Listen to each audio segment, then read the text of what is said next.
ವೀಕ್ಷಕರೇ, ನಾನು ಸಿಂಧೂರ. ಇವತ್ತು ನಮ್ಮೊಟ್ಟಿಗೆ ಹಿರಿಯ ಮುತ್ಸದ್ದಿ ರಾಜಕಾರಣಿ, ಧೀಮಂತ ದಲಿತ ನಾಯಕರು, ಸರಳ ಸಜ್ಜನಿಕೆಯ ಅಪರೂಪದ ವ್ಯಕ್ತಿತ್ವವನ್ನ ಹೊಂದಿರುವಂತವರು, ನಾನ್ ಕರಪ್ಟೆಡ್ ಪೊಲಿಟಿಷಿಯನ್ ಅಂತ ತಗೊಂಡ್ರೆ ಇವರ ಹೆಸರು ಯಾವಾಗ್ಲೂ ಮುಂಚೂಣಿಯಲ್ಲಿರುತ್ತೆ. The great personality V Srinivas Prasad ಅವರು ಇವತ್ತಿನ ನಮ್ಮ ಪವರ್ ಪಂಚ್ ನಲ್ಲಿದ್ದಾರೆ. ಬನ್ನಿ ಅವ್ರನ್ನ ಕಾರ್ಯಕ್ರಮಕ್ಕೆ ಸ್ವಾಗತ ಮಾಡೋಣ. ಸರ್ ನಮಸ್ಕಾರ, ಕಾರ್ಯಕ್ರಮಕ್ಕೆ ಸ್ವಾಗತ. ಹೇಗಿದ್ದೀರಿ ಸರ್? ಸಂತೋಷ, ಚೆನ್ನಾಗಿದ್ದೀನಿ. ಆರೋಗ್ಯ ಹೇಗಿದೆ? ಆರೋಗ್ಯ ಸುಧಾರಿಸಿದೆ, ಚೆನ್ನಾಗಿದ್ದೇನೆ. ಓಕೆ. ಈ ಜನಗಳ ಉತ್ಸಾಹ, ಅವರ ಪ್ರೀತಿ, ಆತ್ಮೀಯತೆ ನನ್ನ ಇನ್ನೂ ಚೆನ್ನಾಗಿ ಆರೋಗ್ಯವಂತನಾಗಿರ್ತಕ್ಕಂಥ ರೀತಿಯಲ್ಲಿ ಬಹಳ ಸಹಕಾರ ಸಿಗ್ತಾ ಇದೆ. ವಿ ಶ್ರೀನಿವಾಸ್ ಪ್ರಸಾದ್ ಅಂದ್ರೆ ಏನು? ನಿಮ್ಮನ್ನ ನೀವು ಹೇಗೆ ವ್ಯಾಖ್ಯಾನಿಸ್ಕೊಳ್ತೀರಿ? ನಾನು ಬಹಳ ಸುದೀರ್ಘ ರಾಜಕೀಯದಲ್ಲಿ ಇರ್ತಕ್ಕಂಥ ಕ್ಷೇತ್ರದಲ್ಲಿ ನಾನು ಚುನಾವಣೆಗೆ ನಿಂತು 46 ವರ್ಷಗಳಾಗಿದೆ. ನನ್ನ ರಾಜಕೀಯ ಕಾರ್ಯಚಟುವಟಿಕೆಗಳೇ ಬೇರೆಯಾಗಿ ಬಂದಿರತಕ್ಕಂಥದ್ದು ಕೂಡ. ನಿರಂತರವಾಗಿ ನಾನು ಜನರ ಸಂಪರ್ಕದಲ್ಲೇ ಇದೆ ಅಂತಕ್ಕಂಥ. ಮೊಟ್ಟ ಮೊದಲಿಗೆ ಲೋಕಸಭಾ ಚುನಾವಣೆಗೆ ಗೆದ್ದ ಮೇಲೆ ಯಾರು ಕೂಡ ಲೋಕಸಭಾ ಸದಸ್ಯರು ಕ್ಷೇತ್ರಕ್ಕೆ ಹೋಗ್ತಿರ್ಲಿಲ್ಲ. ದೊಡ್ಡ ಕ್ಷೇತ್ರ ಅದು ಇರ್ತಕ್ಕಂಥದ್ದು, ಲಕ್ಷಾಂತರ ಮೊತ್ತ. ಆದರೆ ನಾನು ಬಹಳ ಸಣ್ಣ ವಯಸ್ಸಲ್ಲೇ ನಾನು ಲೋಕಸಭಾ ಸದಸ್ಯನಾದ ಮೇಲೆ, ನನ್ನ ಅಧಿವೇಶನ ಬಿಟ್ಟು ಸಂಸತ್ ಅಧಿವೇಶನ ಮುಗಿದ ಮೇಲೆ ಅಥವಾ ಬೇರೆ ಬೇರೆ ಸಂಸತ್ತಿನ ಸಮಿತಿಯ ಕಾರ್ಯಕಲಾಪಗಳಲ್ಲಿ ಭಾಗವಹಿಸಿದ ಜೊತೆಗೆ ಉಳಿದ ಎಲ್ಲ ಸಮಯವನ್ನು ಕೂಡ ನಾನು ಕ್ಷೇತ್ರದಲ್ಲಿ ಕಳೆದಿದ್ದೇನೆ. ಜನರ ಸಂಪರ್ಕ ಇಟ್ಕೊಂಡು ಜನರ ಕಷ್ಟ ಸುಖಗಳಿಗೆ ಸ್ಪಂದಿಸಿ ಅವರ ಪ್ರೀತಿ ವಿಶ್ವಾಸವನ್ನು ಗಳಿಸ್ಕೊಂಡು ಬಂದಿದ್ದೇನೆ ಅಂತಕ್ಕಂಥದ್ದು ನನಗೆ ಬಹಳ ಸಂತೋಷ ಆಗ್ತಾ ಇದೆ. ಕಾಂಗ್ರೆಸ್ ನಲ್ಲಿ ಇರ್ತೀರಿ, ನಂತರ ಜೆಡಿಯುಗೆ ಸೇರ್ಪಡೆಗೊಳ್ತೀರಿ. ವಾಜಪೇಯಿ ಅವರ ತತ್ವಗಳನ್ನ ಆಧರಿಸಿ ಅವರ ಪ್ರಿನ್ಸಿಪಲ್ಸ್ ಅನ್ನ ನೋಡ್ಕೊಂಡು ನೀವು ಜೆಡಿಯುಗೆ, ಯಾಕಂದ್ರೆ ಆ ಟೈಮ್ ನಲ್ಲಿ JDU was the part of BJP, ಅಂದ್ರೆ NDA ಸರ್ಕಾರ. ಈಗ ನಾನು ಮಧ್ಯೆ ನಡೆದಂತ ರಾಜಕೀಯ ಬೆಳವಣಿಗೆಯಲ್ಲಿ ನನಗೆ ಕಾಂಗ್ರೆಸ್ ಇಂದ ಅದಕ್ಕೂ ಮೊದಲೇ ನಾನು 4 ಬಾರಿ ಗೆದ್ದಿದ್ದೆ. 5ನೇ ಬಾರಿ ನನಗೆ ಬೇರೆ ಬೇರೆ ಕಾರಣಗಳಿಗೋಸ್ಕರ ಒಂದು ರೀತಿ ಅದಕ್ಕೆ ಅಸೂಯೆ ಅಂತ ಹೇಳೋದು, ದ್ವೇಷ ಅಂತ ಹೇಳೋದು, ಯಾವ ರೀತಿ ಅಂತ ಗೊತ್ತಾಗಲಿಲ್ಲ. ನನಗೆ ಟಿಕೆಟ್ ನಿರಾಕರಿಸಿದ ಸಂದರ್ಭದಲ್ಲಿ ನಾನು ಪಕ್ಷೇತರನಾಗಿ ಮತ್ತೆ ಇದೇ ನಮ್ಮ ಮತದಾರರು ಜನರು ನನಗೆ ಒತ್ತಾಯ ಮಾಡಿ ನಿಂತು ನಾನು ಸುಮಾರು 1,60,000 ಮತಗಳು ತಗೊಂಡಿದ್ದೆ 1996ರಲ್ಲಿ. ಅಲ್ಲಿವರೆಗೂ 4 ಬಾರಿ ನಾನು ಸಂಸತ್ ಸದಸ್ಯರಾಗಿದ್ದೆ.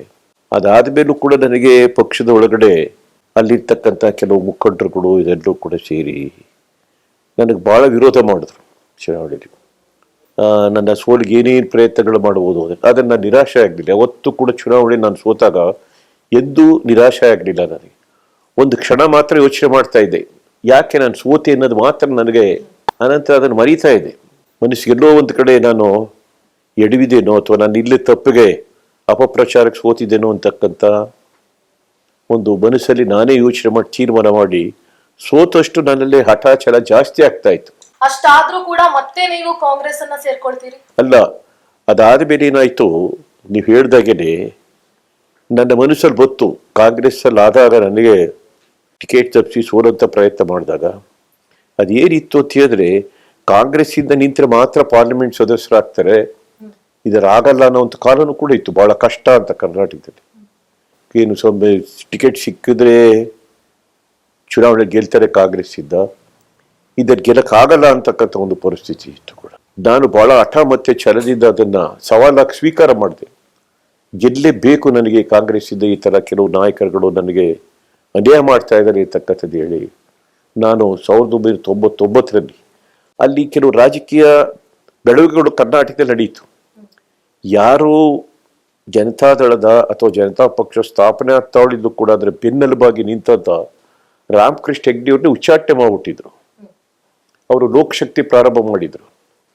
ಬಹುಶಃ ನಾನು ರಾಜಕೀಯಕ್ಕೆ ಬರಲೇಬೇಕು ಅಂತೇಳಿ 1974ರಲ್ಲಿ ನಾನು ಉಪಚುನಾವಣೆಯಲ್ಲಿ ನನ್ನ ಪಕ್ಷೇತರಾಗಿ ನಾನು ಸ್ಪರ್ಧೆ ಮಾಡಿ ಗಳಿಸಿದಂಥ ಮತಗಳ ಹಿನ್ನೆಲೆಯಲ್ಲಿ ರಾಮಕೃಷ್ಣ ಹೆಗ್ಡೆಯವ್ರು ಕರೆಸಿ ನನಗೆ, ನೀವು ರಾಜಕೀಯಕ್ಕೆ ಬರಬೇಕು, ವಿರೋಧ ಪಕ್ಷದಲ್ಲಿ ಇದು ಮಾಡಬೇಕು, ಕೆಲಸ ಮಾಡಬೇಕು ನೀವು ಅಂತ ಹೇಳಿ ನನಗೆ ಬಹಳ ಒತ್ತಾಯ ಮಾಡಿ ಅವರು ರಾಜಕೀಯಕ್ಕೆ ನನ್ನನ್ನು ತಂದಂಥವರು ರಾಮಕೃಷ್ಣ ಹೆಗ್ಡೆಯವರು. ಹಾಗಾಗಿ ಅವರು ಲೋಕಶಕ್ತಿಯನ್ನು ಕಟ್ಟಿದಾಗ ಜನತಾದಳದಿಂದ ಉಚ್ಚಾಟನೆಯಾಗಿ ಜನತಾ ಪಕ್ಷದಿಂದ ನನ್ನನ್ನು ಬಹಳ ಒತ್ತಾಯವಾಗಿ ಹೇಳಿ ಕಳಿಸಿ, ಕಷ್ಟದಲ್ಲಿದ್ದೇನೆ, ಈಗ ಬೇರೆ ಪಕ್ಷ ಕಟ್ಟಂಥ ಸ್ಥಿತಿ ಕಟ್ಟಿದ್ದೇನೆ, ಪ್ರಸಾದ್ಗೆ ನನಗೆ ಬರೋಕ್ಕೆ ಹೇಳಿ ನನ್ನ ಜೊತೆಲಿ ನಾನು ಆಗ ಹೋಗಲೇಬೇಕಾದಂಥ ಪರಿಸ್ಥಿತಿ ಬಂತು. ಹೋದೆ ಅವ್ರ ಜೊತೆಲಿ ಕೂಡ.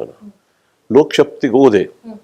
ಲೋಕಶಕ್ತಿ ಅವರು ಪ್ರಾರಂಭ ಮಾಡಿ ಹಿಂದಿನ ಚುನಾವಣೆಯಲ್ಲೂ ಕೂಡ 98ರಲ್ಲಿ ಲೋಕಶಕ್ತಿಯಿಂದ ಬಿಜೆಪಿ ಜೊತೆಯಲ್ಲಿ ಮೈತ್ರಿ ಮಾಡಿ 3 ಸ್ಥಾನಗಳನ್ನು ಆಗಲೇ ಗಳಿಸಿದ್ರು.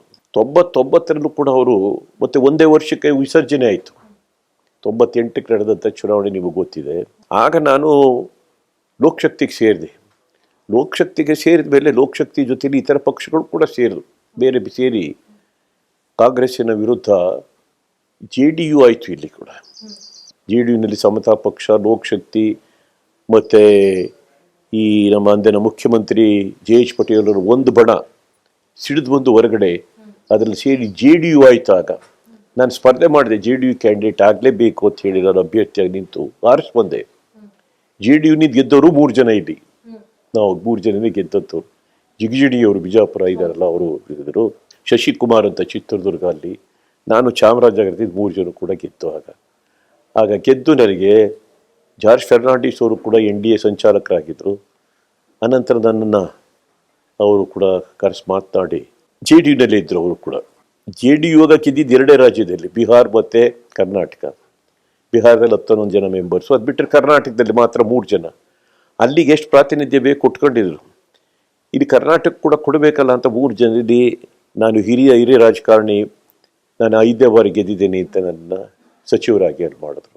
ಸಿದ್ದರಾಮಯ್ಯನವರು, H. ವಿಶ್ವನಾಥ್ ಅವರು ಹಾಗೂ ತಾವು ಹೆಚ್ಚು ಕಡಿಮೆ ಎಲ್ಲರೂ ಒಂದೇ ಟೈಮಲ್ಲಿ ರಾಜಕೀಯ ರಂಗವನ್ನ ಪ್ರವೇಶ ಮಾಡಿದಂತ ವ್ಯಕ್ತಿಗಳು. ಸಿದ್ದರಾಮಯ್ಯನವರಿಗೆ ತಾವು ಬಹಳ ಆಪ್ತರಾಗಿರ್ತೀವಿ. ಸಚಿವ ಸಂಪುಟದಿಂದ ನಿಮ್ಮನ್ನ ಕೈ ಬಿಡ್ಲಿಕ್ಕೆ ಕಾರಣ ಏನು? ಹಾಗೆ ಬಿಟ್ಟಿದ್ದು ನಿಮ್ಮ ಸ್ವಾಭಿಮಾನದ ಪ್ರಶ್ನೆ ಆಯ್ತಾ ಅಂತ. ಈಗ ವಿಶ್ವನಾಥ್ ಮತ್ತೆ ಸಿದ್ದರಾಮಯ್ಯನವ್ರು ಹೋಲಿಸಿದ್ರೆ, ವಿಶ್ವನಾಥ್ 1978ನೇ ಕಾಂಗ್ರೆಸ್ಸಿಂದ ಆರಿಸಿ ಬಂದವರು. ಇವಾಗ ದೇವರಾಜ್ ಅರಸರು ಬಹಳ ಹತ್ತಿರದಲ್ಲಿ ಇದ್ದಂಥವ್ರು. ಇವರು ಸಿದ್ದರಾಮಯ್ಯ ಏನು ಆಗಿರಲಿಲ್ಲ. ಇನ್ನೂ ಕೂಡ ಭಾಳ ಅವ್ರಿಗಿಂತ ಸ್ವಲ್ಪ ಹಿರಿಯ ರಾಜಕಾರಣಿಯವರು ಆಗಿರ್ತಕ್ಕಂಥವ್ರು ಕೂಡ ಅವರು. ಅದಾದ ನಂತರ ಸಿದ್ದರಾಮಯ್ಯ ಬಂದಿದ್ದು 1983ರಲ್ಲಿ ಫಸ್ಟ್ ಗೆದ್ದಿದ್ದು ಪಕ್ಷೇತರಾಗಿ. ಅವ್ರಿಗೆ ಯಾರು B ಫಾರಮ್ ಕೂಡ ಕೊಡಲಿಲ್ಲ. ಸಿದ್ದರಾಮಯ್ಯನವ್ರ ರಾಜಕೀಯದಲ್ಲೇ ನೋಡಿದ್ರೆ 1980ರ ಲೋಕಸಭಾ ಚುನಾವಣೆಯಲ್ಲಿ ನಾನು ಮೊದಲನೇ ಸಾರಿ ಆಯ್ಕೆ ಆದಾಗ ಕಾಂಗ್ರೆಸ್ಸಿಂದ ಅವರು ಚರಣ್ ಸಿಂಗ್ ಅವ್ರ ಪಕ್ಷದಿಂದ ಇತ್ತಿರು ಪಾರ್ಲಿಮೆಂಟ್ ಮೈಸೂರು ಲೋಕಸಭಾ ಕ್ಷೇತ್ರ. ಈಗೇನು ಮೈಸೂರು ಕೊಡೋದು ಲೋಕಸಭಾ ಕ್ಷೇತ್ರ ಇದೆ, ಇದ್ದೇ ಮೈಸೂರು ಲೋಕಸಭಾ ಕ್ಷೇತ್ರ ಇತ್ತದು.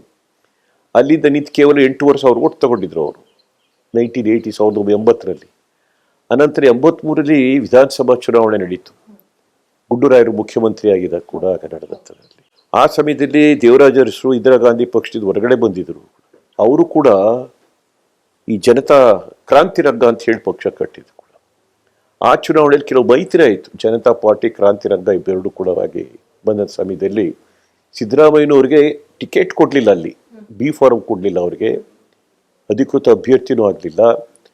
ಅವ್ರಿಗೇನಂದ್ರೆ ಈ ತೆವಲು ಚುನಾವಣೆಯಲ್ಲಿ ನಿಲ್ಲಬೇಕು ಅಂತ 80ರಲ್ಲಿ 8,000 ಓಟ್ ತಗೊಂಡಿದ್ರು ಪಾರ್ಲಿಮೆಂಟ್ಗೆ. ಅಲ್ಲ, ನಾನು ಹೇಳಿದ್ದು ಅವರು ರಾಜಕೀಯಕ್ಕೆ ಬಂದದ್ದು ಹೇಳಿದೆ. ವಿಶ್ವನಾಥ್ ಅವ್ರಿಗೂ ಬಹಳ ವ್ಯತ್ಯಾಸ ಇದೆ, ನಮಗೂ ಅವ್ರಿಗೂ ಕೂಡ. ಅವರು ಪಕ್ಷೇತರ ಅಭ್ಯರ್ಥಿಯಾಗಿ ನಿಂತ ಸಮಯದಲ್ಲಿ ಕಾಂಗ್ರೆಸ್ ಅಲ್ಲಿ ಸ್ವಲ್ಪ ಅಭ್ಯರ್ಥಿಗಳ ಆಯ್ಕೆಯಲ್ಲಿ ಗೊಂದಲ ಉಂಟಾಗಿತ್ತು. ಹಾಗಾಗಿ ಅವ್ರಿಗೆ ದಿವಂಗತ ಕೆಂಪೇಗೌಡರು ಮತ್ತೆ GT ದೇವೇಗೌಡರು ಇವರೆಲ್ಲ ಕೂಡ ಬೆಂಬಲ ಕೊಟ್ಟು ಪಕ್ಷೇತರ ಸದಸ್ಯರಿಗೆ ಆರಿಸಿದ್ರು. ಅವರೆಲ್ಲ ಕೂಡ ಬೆಂಬಲ ಕೊಟ್ಟು ಕಾಂಗ್ರೆಸ್ ವಿರುದ್ಧವಾಗಿ ಗೆದ್ದು ಬಂದರು. ಆಗ ಅವರು ರಾಮಕೃಷ್ಣ ಹೆಗಡೆ ಅವರು ಮುಖ್ಯಮಂತ್ರಿ ಆದಾಗ ಕನ್ನಡ ಕಾವಲು ಸಮಿತಿ ಅಧ್ಯಕ್ಷ ಆಗಿ ಬಂದಂಥದ್ದು ಅಲ್ಲಿದ್ದ.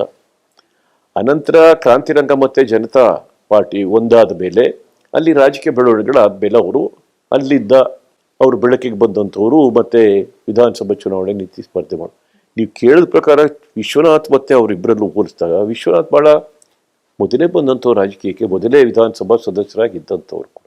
ಶ್ರೀನಿವಾಸ್ ಪ್ರಸಾದ್ ಅಂದ್ರೆ ಸೈದ್ಧಾಂತಿಕ ಜೀವನವನ್ನ ನಡೆಸಿದಂತ ವ್ಯಕ್ತಿ, ಸ್ವಾಭಿಮಾನದ ಪ್ರತೀಕ ಅಂತಾರೆ. ಎಲ್ಲೋ ಒಂದ್ ಕಡೆ 2016ರಲ್ಲಿ ಸಚಿವ ಸಂಪುಟದಿಂದ ಕೈ ಬಿಟ್ಟಾಗ ನಿಮ್ಮ ಸೈದ್ಧಾಂತಿಕ ನೆಲೆಗಟ್ಟುಗಳನ್ನ ಮರ್ತು ಬಿಟ್ರಾ ನೀವು? ನನ್ನ ಮಂತ್ರಿಮಂಡಲದಿಂದ ಕೈ ಬಿಟ್ಟಾಗ ನಾನು ಸ್ವಾಭಿಮಾನಿ ರಾಜಕೀಯ ಅಂತಕ್ಕಂಥದ್ದು ರಾಜಕೀಯಕ್ಕೋಸ್ಕರ ಸ್ವಾಭಿಮಾನ ಅಲ್ಲ. ನಾನು ಹಿಂದಿದ್ದು ಕೂಡ ನಾನು ಬಹಳ ಸ್ವಾಭಿಮಾನಿ ರಾಜಕಾರಣಿಯಾಗಿ, ಸ್ವಾಭಿಮಾನಿ ವ್ಯಕ್ತಿಯಾಗಿ ಬಂದಂಥವ್ರು. ಏಕೆಂದರೆ ನಾನು ಅಂಬೇಡ್ಕರ್ ಅನುಯಾಯಿ ಆಗಿರ್ತಕ್ಕಂಥವ್ರು. ಮತ್ತೆ ನಾವೆಲ್ಲ ಬಹಳ ಶೋಷಿತ ವರ್ಗದಿಂದ ಬಂದಂಥವ್ರು. ನಮಗೇನಾಗಿದೆ, ಈ ಸಾಮಾಜಿಕ ನ್ಯಾಯ ಹೋರಾಟದ ಹಿನ್ನೆಲೆ, ಸಮಾನತೆ ಇದೆಲ್ಲ ಕೂಡ ಬಂದಂಥ ಸಮಯದಲ್ಲಿ ನಮಗೆ ಸ್ವಾಭಿಮಾನ ಮುಖ್ಯ ಅಂತ ಬಹಳ ಅದು ನಮಗೆ ಒಂದು ಸ್ಫೂರ್ತಿ ಕೊಡ್ತಕ್ಕ, ಸ್ವಾಭಿಮಾನಿಯಾಗಿರಬೇಕು. ಸಮಾಜದಲ್ಲಿ ನಾವು ಯಾರಿಗೂ ಕೂಡ ಅನ್ಯಾಯ, ದೌರ್ಜನ್ಯ, ದಬ್ಬಾಳಿಕೆ ವಿರುದ್ಧ ಹೋರಾಟ ಮಾಡಬೇಕಾದ್ರೆ ತಲೆಬಾಗಬಾರ್ದು. ಅದು ಅಂಬೇಡ್ಕರ್ ಮೊದಲನೇ ಪಾಠ ಹೇಳಿದ್ದು ಕೂಡ. ಒಂದು ಅವರು ಮೀಸಲಾತಿ ಬಗ್ಗೆ ಪ್ರಶ್ನೆ ಮಾಡಿದವರು ಕೂಡ ಬಹಳ ಒಂದು ಮಾತನ್ನು ಹೇಳ್ತಾರೆ ಅವರು, ಮನುಷ್ಯನಿಗೆ ಸ್ವಾಭಿಮಾನ ಪ್ರಿಯವಾದದ್ದು ಹೊರತು ಲಾಭವಲ್ಲ, ಇಂದು ನಾವು ಸ್ವಾಭಿಮಾನಕ್ಕಾಗಿ ಸಂಘರ್ಷ ಹೂಡಿದ್ದೇವೆ ಅಂತ ಹೇಳಿ. ಅಂದರೆ ಬಹಳ ಚೆನ್ನಾಗಿ ಹೇಳ್ತಾರೆ, ನಮಗೆ ಕೇವಲ ಮೀಸಲಾತಿ ಇದರಿಂದ ನಮಗೆ ಅದು ಕೊಡಬೇಕು, ನಮ್ಮ ಹಕ್ಕು. ಆದರೆ ಅದರ ಜೊತೆಗೆ ಮನುಷ್ಯತ್ವ ಬಯಸುವಂಥದ್ದು ಸ್ವಾಭಿಮಾನ. ಇನ್ನೊಬ್ಬ ಮನುಷ್ಯ ನಮ್ಮನ್ನು ಪ್ರೀತಿ ಮಾಡಬೇಕು, ಗೌರವದಿಂದ ಕಾಣಬೇಕು, ಇದು ನಮ್ಮಲ್ಲಿರಂಥ ಬಯಕೆ. ಇದನ್ನು ಬರಬೇಕು ಅಂತ ಹೇಳಿ ನಮಗೆ ಅದರ ವಿರುದ್ಧ ನಮಗೆ ಯಾರು ಅಸಮಾನತೆ ಇದೆಲ್ಲ ಇದೆ, ಈ ಇದರ ವಿರುದ್ಧ ಹೋರಾಟ ಮಾಡಿ ಸ್ವತಃ ಅವರು ಸ್ವಾಭಿಮಾನಿ ರಾಜಕಾರಣಿ ಆದಿದ್ರೆ, ಸ್ವಾಭಿಮಾನಿ ವ್ಯಕ್ತಿ ಆದಿದ್ದೆ, ಸ್ವಾಭಿಮಾನ ನಾಯಕರಾದಿದ್ದೇ ಏಕಾಂಗಿಯಾಗಿ ಸಮಾಜ ವಿರುದ್ಧ ಹೋರಾಟ ಮಾಡಿ ಇವತ್ತು ದಲಿತರಿಗೇನು ಕಗ್ಗತ್ತಲಿದ್ದಂಥವ್ರನ್ನ ಬೆಳಕಿಗೆ ತಂದು ತೋರಿಸ್ತಂಥವ್ರು ಅಂಬೇಡ್ಕರ್ ಅವರು. ಹಾಗಾಗಿ ನನಗೆ ವಿಶೇಷವಾಗಿ ಅದರಲ್ಲಿ ನಾನು ಇದ್ರಿದ್ದು ಕೂಡ ರಾಜಕಾರಣಿಯಾಗಿ ನಾನು ಪ್ರತಿಯೊಂದು ನನ್ನ ಜೀವನದಲ್ಲಿ ನಾನು ನಡ್ಕೊಂಡು ಬಂದಿರ್ತಕ್ಕಂಥದ್ದು, ಯಾವುದೇ ಕ್ಷೇತ್ರದಲ್ಲಿ ಯಾವುದೇ ಸಂದರ್ಭದಲ್ಲಿ ಇರಲಿ, ನಾನು ಒಬ್ಬ ಸ್ವಾಭಿಮಾನಿಯಾಗಿ ನಡ್ಕೊಂಡು ಬಂದಿದ್ದೇನೆ. ಅದರ ರಾಜಕೀಯದಲ್ಲೂ ಕೂಡ ಮುಂದುವರ್ಸ್ಕೊಂಡು ಬಂದಿದ್ದೇನೆ. ವಾಜಪೇಯಿ ಅವರ ಕಾಲದಲ್ಲಿ ನೀವು ಕೇಂದ್ರ ಸಚಿವರಾಗಿದ್ರಿ. ವಾಜಪೇಯಿ ಅವರು ಅಜಾತ ಶತ್ರು, ಎಲ್ಲರೂ ಕೂಡ ಅವರನ್ನ ಇಷ್ಟಪಡ್ತಾ ಇದ್ರು, ಎಲ್ಲರೂ ಕೂಡ ಅವರನ್ನ ಒಪ್ಕೊಂಡಿದ್ರು. ಆದ್ರೆ ಮೋದಿ ಅವರು ಒಬ್ಬ ಇಂಡಿಪೆಂಡೆಂಟ್ ಲೀಡರ್. ಮೋದಿ ಅವರನ್ನ ವಿರೋಧಿಸುವಂತದ್ದೇ ಒಂದು ಪಂಗಡ ಇದೆ. ಮೋದಿಯನ್ನ ಸರ್ವಾಧಿಕಾರಿ ಅಂತ ಹೇಳುವಂತ ಜನರು ಕೂಡ ಇದ್ದಾರೆ. ನೀವು ಬಿಜೆಪಿಗೆ ಬಂದಿದ್ದು ಯಾಕಂದ್ರೆ ನೀವು ಅಹಿಂದವಾದಿ ಆಗಿದ್ರಿ. ನೀವು ಬಿಜೆಪಿಗೆ ಬರುವಾಗ ಮೋದಿ ಅವರ ಕಾರ್ಯವೈಖರಿಯನ್ನ, ಮೋದಿ ಅವರ ಪ್ರಿನ್ಸಿಪಲ್ಸ್ ಗಳನ್ನ ಒಪ್ಕೊಂಡು ಬಂದ್ರ? ಈಗ ನಾನು ವಾಜಪೇಯಿ ಅವರನ್ನ ಈಗಲ್ಲ, ನನ್ನ ವಿದ್ಯಾರ್ಥಿ ದಶೆಯಿಂದಲೂ ಕೂಡ ನಾನು ತುಂಬಾ ಇಷ್ಟಪಟ್ಟಂತ ಒಬ್ಬ. ನಾನು ಯಾವುದೇ ರಾಜಕೀಯ ಪಕ್ಷದಲ್ಲಿದ್ದರೂ ಕೂಡ ನಾನು ಅವ್ರನ್ನ, ಆಗ ವಿರೋಧ ಪಕ್ಷದಲ್ಲಿದ್ದವರು ಕೂಡ ಅವ್ರನ್ನ ಬಹಳ ಇದ್ದೆ. ನಾನು ಅನೇಕಾರು ವಿಚಾರಗಳಿಗೋಸ್ಕರ ವಾಜಪೇಯಿ ಅವ್ರನ್ನ, ಅವರ ವ್ಯಕ್ತಿತ್ವ, ಅವ್ರ ನಾಯಕತ್ವನ ನಾನು ತುಂಬ ಇಷ್ಟಪಟ್ಟಂಥವನು ಕೂಡ. ಅದಕ್ಕೆ ಅನೇಕಾರು ಕಾರಣಗಳಿದ್ದಕ್ಕೆ. ಅವರು ಅತ್ಯುತ್ತಮ ಭಾಷಣಕಾರರು ಅನ್ನೋದರ ಜೊತೆಗೆ ಅವ್ರಿಗೆ ಬಹಳ ಸಾಮಾಜಿಕ ಕಳಕಳಿ ಇದ್ದಂಥ ವ್ಯಕ್ತಿ. ಅದಕ್ಕೆ ನಾನು ಅವ್ರನ್ನ ಬೇರೆ ಬೇರೆ ಉದಾಹರಣೆಗಳು ಸಹಿತ ಹೇಳ್ಬೋದು. ಆದರೆ ಅವರು ಇದ್ದಿದ್ದ ಅದೇ ರೀತಿ ನಡ್ಕೊಂಡ್ಬಂದಂಥವ್ರು ಕೂಡ ಅವರು. ಯಾರು ವಾಜಪೇಯಿ ಅವರು ಕೂಡ ಹೇಳ್ಕೊಂಬಂದದ್ದು. ಅಲ್ಲಿದ್ದ ಅದರಲ್ಲೂ ಇಡೀ ಉತ್ತರ ಭಾರತದಲ್ಲಿ ಭಾರತೀಯ ಜನತಾ ಪಕ್ಷಕ್ಕೆ ಸಂಘಟನೆ ಮಾಡಿ ಅದಕ್ಕೊಂದು ಅಸ್ತಿತ್ವವನ್ನು ಹಾಕ್ತಂಥವರು ಪ್ರಮುಖರಾದಂಥವರಲ್ಲಿ ವಾಜಪೇಯಿ ಅವರು ಕೂಡ ಒಬ್ಬರಾಗಿರ್ತಕ್ಕ. ಹಾಗಾಗಿ ಅತ್ಯಂತ ಆಕರ್ಷಣೆಯಾದಂಥ ವ್ಯಕ್ತಿತ್ವ ಉಳ್ಳಂಥ ವಾಜಪೇಯಿ ಅವರನ್ನು ನಾನು ಇದ್ದಿದ್ದು ಕೂಡ ಅವ್ರು ಇಷ್ಟಪಟ್ಟಿದ್ದೆ. ನನಗೊಂದು ಸಂತೋಷ ಏನಂತ ಹೇಳಿದ್ರೆ, ನಾನು ಯಾರು ವಿದ್ಯಾರ್ಥಿ ದಶೆಯಿಂದ ನಾನು ಇಷ್ಟಪಟ್ಟಂಥ ವಾಜಪೇಯಿ ಅವರು, ನಾನು ಸಂಸತ್ ಸದಸ್ಯರಾಗ ಅವ್ರ ಜೊತೆ ನೋಡೋಂಥ ಅವಕಾಶ ಸಿಕ್ತು 1980ರಲ್ಲಿ 4. ಅದ್ರ ಜೊತೆಗೆ ಅವರು ವಿರೋಧ ಪಕ್ಷದಲ್ಲಿದ್ದಾಗ ವಿದೇಶಾಂಗ ವ್ಯವಹಾರಗಳ ಒಂದು ಸಮಿತಿ, ಸಂಸತ್ ಸಮಿತಿಯಲ್ಲಿ ಅವರು ಅಧ್ಯಕ್ಷರಾಗಿದ್ದಾರೆ. ನಾನು ಕೂಡ ಅವ್ರ ಜೊತೆ ಸದಸ್ಯರಾಗಂತ ಅವಕಾಶ ಸಿಕ್ಕಿ ಬಹಳ ಹತ್ತಿರದಿಂದ ನೋಡೋಂಥ ಅವಕಾಶಗಳು ಸಿಕ್ಕಿ ತುಂಬಾ ಇಷ್ಟಪಟ್ಟೆ ಅವ್ರನ್ನ ವಿಚಾರಗಳು. ಹಾಗಾಗಿ ನೀವು ಕೇಳುವಂಥದ್ದು, ಒಂದ್ ಕಡೆ ವಾಜಪೇಯಿ ಅವ್ರು ನೋಡಿದ್ರೆ ಅವ್ರ ಮಂತ್ರಿ ಮಂಡಲದ ಸಚಿವನಾಗಿದೆ, ಬಹಳ ಹತ್ತಿರದಿಂದ ಅವ್ರು ನೋಡೋಂಥ ಅವಕಾಶ ಸಿಕ್ಕಿತ್ತವರಿಗೆ 5 ವರ್ಷಗಳ ಕಾಲ. ಈಗ ವಾಜಪೇಯಿ ಅವ್ರಿಗೆ ಬದಲಿಗೆ ಬಿಜೆಪಿಲಿ ಆ ಮುಖಂಡತ್ವ ವಹಿಸಿರ್ತಕ್ಕಂಥ ಮೋದಿಯವರು ಸ್ವಲ್ಪ ಡಿಕ್ಟೇಟೋರಿಯಲ್ ಆಟಿಟ್ಯೂಡ್ ಅಂತ, ಸ್ವಲ್ಪ ಸರ್ವಾಧಿಕಾರಿ ಧೋರಣೆ ಅಂತ ಹೇಳಿ, ಅದು ಒಬ್ಬ ಮುಖಂಡರು ಮತ್ತು ಒಬ್ಬ ಮುಖಂಡರಿಗೆ ಕಾರ್ಯವೈಖರಿ ಚೇಂಜ್ ಆಗಿರ್ತದೆ. ಅದರ ವಿಚಾರಗಳು ಒಂದೇ, ಮಾಡ್ತಕ್ಕಂಥ ರೀತಿಯಲ್ಲಿ ಸ್ವಲ್ಪ ಬದಲಾವಣೆ ಆದಾಗ ಆ ಬದ್ಧತೆ, ಕಾಳಜಿ ಇಬ್ಬರಿಗೂ ಕೂಡ ಒಂದೇ ಆಗಿರ್ತಕ್ಕಂಥದ್ದು. ಮತ್ತೆ ಅದ್ರಲ್ಲಿ ಬಹಳ ಸ್ಪಷ್ಟವಾಗಿ ಮೋದಿಯವರು ಹೇಳಿದ್ದಾರೆ, ನನ್ನ ರಾಜಕೀಯ ಕಾರ್ಯವೈಖರಿ ಕಾರ್ಯಕ್ರಮಗಳು ಏನಿದ್ರು ಕೂಡ ವಾಜಪೇಯಿ ಅವರೇ ನನಗೆ ಆದರ್ಶ ಅನ್ನಂತ ಮಾತಲ್ಲಿ ಹೇಳಿದ್ದಾರೆ. ತಾವು ಕಾಂಗ್ರೆಸ್ ನಲ್ಲಿದ್ದಾಗ ಇದೇ ಬಿಜೆಪಿ ಪಕ್ಷವನ್ನ ರಾಷ್ಟ್ರದ್ರೋಹಿ ಪಕ್ಷ ಅಂತ ಹೇಳಿ ದೂಷಿಸಿದ್ದೀರಿ. ಯಾರು? ಮೋದಿ ಅವರನ್ನ ಟೀಕಿಸ್ತಾ ಇದ್ರಿ. ಯಾವಾಗ ನಿಮಗೆ ಬಿಜೆಪಿಯ ಒಂದು ಹಿಂದುತ್ವವಾದ ಅಥವಾ ಬಿಜೆಪಿಯ ನಿಲುವುಗಳು ಯಾವಾಗ ಇಷ್ಟ ಆಗ್ಲಿಕ್ಕೆ ಶುರುವಾದ? ಈಗ ಮೋದಿ ಅವ್ರದ್ದು ಏನಾಗಿದೆ, ಇಡೀ ರಾಷ್ಟ್ರದ ಜನತೆ ಒಪ್ಕೊಂಡಿದ್ದಾರೆ. ಮೋದಿಯವರ ರಾಜಕೀಯ ನೆಲೆ ನೋಡಿದ್ರೆ ಅವ್ರೇನು ರಾಷ್ಟ್ರ ಮಟ್ಟದ ರಾಜಕಾರಣಕ್ಕೆ ಬರೋಕ್ಕೆ ಎಷ್ಟು ಇಷ್ಟಪಟ್ಟಂಥವ್ರಲ್ಲ. ಜನರು ನಿರೀಕ್ಷೆ ಮಾಡಿರ್ಲಿಲ್ಲ, ಅವರು ನಿರೀಕ್ಷೆ ಮಾಡಿರ್ಲಿಲ್ಲ. ಗುಜರಾತಲ್ಲಿದ್ದಂಥವ್ರು, ಗುಜರಾತ್ ರಾಜ್ಯದಲ್ಲಿ 2-3 ಬಾರಿ ಮುಖ್ಯಮಂತ್ರಿಗಳಾಗಿದ್ದಂಥವ್ರು, ಬಹಳ ಉತ್ತಮವಾದಂಥ ಆಡಳಿತ ಕೊಟ್ಟಿದ್ರು ನರೇಂದ್ರ ಮೋದಿ ಅವರು ಅಂತಕ್ಕಂಥದ್ದು ಹೆಸರಿತ್ತು ಅವರು ಕೂಡ ಅಲ್ಲಿ ರಾಜ್ಯದ ರಾಜಕೀಯದಲ್ಲೂ ಕೂಡ. ಅವರಿಗೆ ವಾಜಪೇಯಿ ಅವರು ಕೂಡ ಅವ್ರಿಗೆ ಹೇಳಿದ್ರು, ನೋಡಪ್ಪ ನೀವು ಒಳ್ಳೆ ಮುಖ್ಯಮಂತ್ರಿಯಾಗಿ ಮಾಡುವಾಗ ಕೆಲವು ಸಾರಿ ನೀವು ಉದ್ವೇಗಕ್ಕೆ ಒಳಗಾಗಿ ರಾಜ್ಯ ಧರ್ಮ ಮರಿಬೇಡ, ರಾಜ್ಯ ಧರ್ಮವನ್ನು ಪಾಲಿಸಬೇಕು ಅನ್ನೋಂಥದ್ದು ಕೂಡ ಅವರು ನೇರವಾಗಿ ಹೇಳಿದರು. ಯಾರಿಗೆ? ಮೋದಿಯವರಿಗೆ. ಆದರೆ ಕಳೆದ 5 ವರ್ಷಗಳಿಂದ ನಡೆದಂಥ ಚುನಾವಣೆ ಏನಿತ್ತು, ಆ ಚುನಾವಣೆಯಲ್ಲಿ ಭಾರತೀಯ ಜನತಾ ಪಕ್ಷ ಮೋದಿಯವರ ನೇತೃತ್ವದಲ್ಲೇ ಚುನಾವಣೆ ನಡೆಸಬೇಕು ಅಂತೇಳಿ ರಾಷ್ಟ್ರ ಮಟ್ಟದ ರಾಜಕೀಯಕ್ಕೆ ತಂದಂಥವ್ರು. ಅದೇ ಅಭೂತಪೂರ್ವವಾದಂಥ ಯಶಸ್ಸು ಸಿಕ್ತು ಬಿಜೆಪಿಗೆ, NDAಗೆ. ಮೊಟ್ಟ ಮೊದಲಿಗೆ ಬಿಜೆಪಿ 283 ಸ್ಥಾನಗಳನ್ನು ಗಳಿಸ್ತು. NDAಗೂ ಕೂಡ 300ಕ್ಕಿಂತ ಹೆಚ್ಚು ಸ್ಥಾನಗಳು ಬಂದಂಥದ್ದು. ಪ್ರಧಾನಮಂತ್ರಿ ಆದರು. ಮೋದಿಯವರ ಅಲೆನೇ ಬಂತು ಆಗ ಬಂದ ಕಥೆಯಲ್ಲಿ. ಹಾಗಾಗಿ ಕಳೆದ 5 ವರ್ಷಗಳಲ್ಲಿ ಮೋದಿಯವರು ದೇಶದ ಮತದಾರರು, ಜನತೆಯ ಮನೆ ಮಾತಾಗಿರ್ತಕ್ಕಂಥವ್ರು. ಶ್ರೀನಿವಾಸ್ ಪ್ರಸಾದ್ ಅವರು ಬಿಜೆಪಿಗೆ ಸೇರ್ಪಡೆಗೊಂಡಿದ್ದು ಸಿದ್ದರಾಮಯ್ಯ ಅವ್ರ ಮೇಲಿರುವಂತಹ ದ್ವೇಷಕ್ಕೋ ಅಥವಾ ಕಾಂಗ್ರೆಸ್ ಮೇಲಿದ್ದಂತಹ ಹಠಕ್ಕೋ? ಎರಡೂ ಕೂಡ ಇದೆ. ನನ್ಗೇನಂತ ಹೇಳಿದ್ರೆ, ನನಗೆ ಸಿದ್ದರಾಮಯ್ಯನ ಮುಖ್ಯಮಂತ್ರಿ ಆಗ್ಬೇಕು ಅಂತ ಬಯಸ್ತವ್ ನಾನು ಕೂಡ ಒಬ್ಬ. ಅವ್ರಿಗೆ ಬಹಳ ಆಪ್ತರಾಗಿದ್ರಿ ನೀವು ಅವ್ರಿಗೆ. ಅವ್ರು ತುಂಬಾ ನಾನು ಕಷ್ಟಕಾಲದಲ್ಲಿ ಇದ್ದಿದ್ದೇನೆ ಅಂತ. ಅವರು ಕಾಂಗ್ರೆಸ್ಗೆ ಸೇರುತ್ತದ್ದು ಕೂಡ ಅನಿವಾರ್ಯ ಆಯ್ತು ಅವರಿಗೆ. ಅದು ಕೂಡ ಅವ್ರು ಕಾಂಗ್ರೆಸ್ಸಿನ ತುಂಬಾ ವಿರೋಧ ಮಾಡ್ಕೊಂಡು ಬರ್ತಾ ಇರುತ್ತೆ. ಆದರೆ ಅವರ ಅಸ್ತಿತ್ವಕ್ಕೋಸ್ಕರ ಯಾವಾಗ ಜನತಾದಳದಿಂದ ಉಚ್ಚಾಟನೆ ಮಾಡಿದ ಮೇಲೆ, ಹೈಂದ ಕಟ್ಟಿ ವಿಫಲರಾದ ಮೇಲೆ ಕಾಂಗ್ರೆಸ್ಸಿನ ಆಶ್ರಯಕ್ಕೆ ಹೋದವರು ಕೂಡ, ಅಲ್ಲಿ ನೆಲೆ ಕಂಡುಕೊಂಡಂಥವ್ರು ಕೂಡ, ಆ ಸಮಯದಲ್ಲೂ ಕೂಡ ನಾವೆಲ್ಲ ಅವ್ರಿಗೆ ಬಹಳ ಸಹಾಯ ಮಾಡಿ, ಹೈಂದ ಕಟ್ಟ ಕೂಡ. ಆಮೇಲೆ ಕಾಂಗ್ರೆಸ್ಸಿಗೆ ಸೇರಿ ರಾಜೀನಾಮೆ ಕೊಟ್ಟು ಸದಸ್ಯತ್ವಕ್ಕೆ ಜನತಾದಳದಿಂದ ಆಯ್ಕೆಯಾಗಿ ಉಪಚುನಾವಣೆಗೆ ಚಾಮುಂಡೇಶ್ವರಿ ಕ್ಷೇತ್ರದಲ್ಲಿದ್ದಾಗ ಅವರನ್ನು ಸೋಲಿಸಲೇಬೇಕು ಅಂತ ಹೇಳಿ ಪ್ರಯತ್ನ ಆಯಿತು. ಆಗ ನಾನೇನು ಅವ್ರಿಗೆ ಕಾಂಗ್ರೆಸ್ ಅಲ್ಲಿ ಇದ್ದ ಕೂಡ, ಕಾಂಗ್ರೆಸ್ ಬಿಟ್ಟು ನಾನು JDU-ನಲ್ಲಿ ಇದ್ದಂಥವ್ರು. ಆಗ ನನ್ನ ಮನೆಗೆ ಬಂದವರು ಸಿದ್ದರಾಮಯ್ಯನವರು, ಅಂದಿನ ಕಾಂಗ್ರೆಸ್ ಅಧ್ಯಕ್ಷರು ಮಲ್ಲಿಕಾರ್ಜುನ್ ಖರ್ಗೆ, ಮಾಜಿ ಮುಖ್ಯಮಂತ್ರಿ ದಿವಂಗತ ಧರಂಸಿಂಗ್ ಕಾಗೋಡು ಎಲ್ಲ ಕೂಡ ಇದೇ ಮನೆಗೆ ಇದ್ದೇ ಬಂದು ಸಿದ್ದರಾಮಯ್ಯ ಕೈ ಮುಗಿದು ಕೇಳ್ಕೊಂಡ್ರು. ನನಗೆ ಬಹಳ ಕಷ್ಟ ಆಗಿದೆ ಚುನಾವಣೆಯಲ್ಲಿ, ನೀವು ಬಂದು ನನಗೆ ಸಹಾಯ ಮಾಡಬೇಕು ಚುನಾವಣೆಯಲ್ಲಿ ಅಂತ ಹೇಳಿದ ಮೇಲೆ ನಾನು ಅವ್ರಿಗೆ ಚುನಾವಣೆಯಲ್ಲೂ ಕೂಡ ಅವರಿಗೆ ಆ ಸಂದರ್ಭದಲ್ಲಿ ಬಹಳ ಸಹಾಯ ಮಾಡಿದ್ದೆ ಕೂಡ. ಆದರೆ ಆ ವ್ಯಕ್ತಿ ಮುಖ್ಯಮಂತ್ರಿ ಆಗಬೇಕು ಅಂತೇಳಿ ನಾನು ಕೂಡ ಬಯಸಂಥವ್ರು ಕೂಡ. ಆ ಬಂದ ನಂತರ ಮತ್ತೆ ಕಾಂಗ್ರೆಸ್ಗೆ ಬರಬೇಕಾಯ್ತು ನಾನು. ಅದರಲ್ಲೂ ಕೂಡ ಕಾಂಗ್ರೆಸ್ಗೆ ನನಗೆ ಗಾಡ್ ಫಾದರ್ ಅಂತ ಹೇಳಿದ್ರೆ ಆಸ್ಕರ್ ಫೆರ್ನಾಂಡಿಸ್ ಅವರು. ಸ್ವತಃ ಅವರು ಕೂಡ ಬಂದು ನನಗೆ ಬರಬೇಕು ಅಂತೇಳಿ, ನಾವು ಒಂಥರ ಸಹೋದರ ರೀತಿ ಇದ್ದು ಕಾಂಗ್ರೆಸ್ಸಲ್ಲಿದ್ದಾಗ ಇಬ್ಬರು ಸಂಸತ್ ಸದಸ್ಯರಾಗಿ. ನಾನು ಅವ್ರ ಮಾತಕ್ಕೂ ಕೂಡ ಗೌರವ ಕೊಟ್ಟು ಕಾಂಗ್ರೆಸ್ ಸೇರಿ ಇವರಿಗೆ ಸಹಾಯ ಮಾಡಿದೆ. ಅನಂತರ ನಾನು ಕಾಂಗ್ರೆಸ್ ಸೇರ್ಬೇಕಾಯ್ತು. ಮತ್ತೆ ರಾಜ್ಯದ ರಾಜಕೀಯಕ್ಕೆ ಬರಬೇಕು ಅನ್ನೋದು ನನಗೇನು ಇಷ್ಟ ಇರಲಿಲ್ಲ. ಶ್ರೀನಿವಾಸ್ ಪ್ರಸಾದ್ ಅವರು ಎಂದೂ ಕೂಡ ಅವರ ಸೈದ್ಧಾಂತಿಕ ನೆಲೆಗಟ್ಟುಗಳನ್ನ ಬಿಟ್ಟು ಹೊರಗೆ ಬರೋದಿಲ್ಲ, ಸ್ವಾಭಿಮಾನ ಅಂತೂ ಬಿಟ್ಟು ಬರೋದೇ ಇಲ್ಲ ಶ್ರೀನಿವಾಸ್ ಪ್ರಸಾದ್ ಅವರು. ಹಾಗೆ ಅಂತ ಹೇಳಿ ಸಾಕಷ್ಟು ಜನ ಮಾತನಾಡ್ತಾ ಇದ್ರು, ನೀವು ಸಚಿವ ಸಂಪುಟದಿಂದ ಹೊರಗಡೆ ಬಂದು ಬಿಜೆಪಿಯನ್ನ ಸೇರ್ತೀರಿ ಅಂತ ಯಾರು ಕೂಡ ಎಣಿಸಿರ್ಲಿಲ್ಲ. ಆದ್ರೆ ನೀವು ಆ ರೀತಿ ಬಂದು ಬಿಜೆಪಿಗೆ ಸೇರ್ಪಡೆ ಆದ ಮೇಲೆ ಯಾಕೆ ಬೇಕಿತ್ತು ಶ್ರೀನಿವಾಸ್ ಪ್ರಸಾದ್ ಅವ್ರಿಗೆ? ರಾಜಕೀಯ ನಿವೃತ್ತಿನ ಪಡ್ಕೊಳ್ಬಹುದಿತ್ತಲ್ಲ ಅಂತ ಬೇರೆ ಎಲ್ಲೂ ಇಲ್ಲ, ನಿಮ್ಮ ರಾಜಕೀಯ ವಲಯದಲ್ಲೇ ಹೆಚ್ಚಾಗಿ ಕೇಳಿ ಬರ್ತಾ ಇತ್ತು. ನಿಮ್ ಪ್ರತಿಕ್ರಿಯೆ?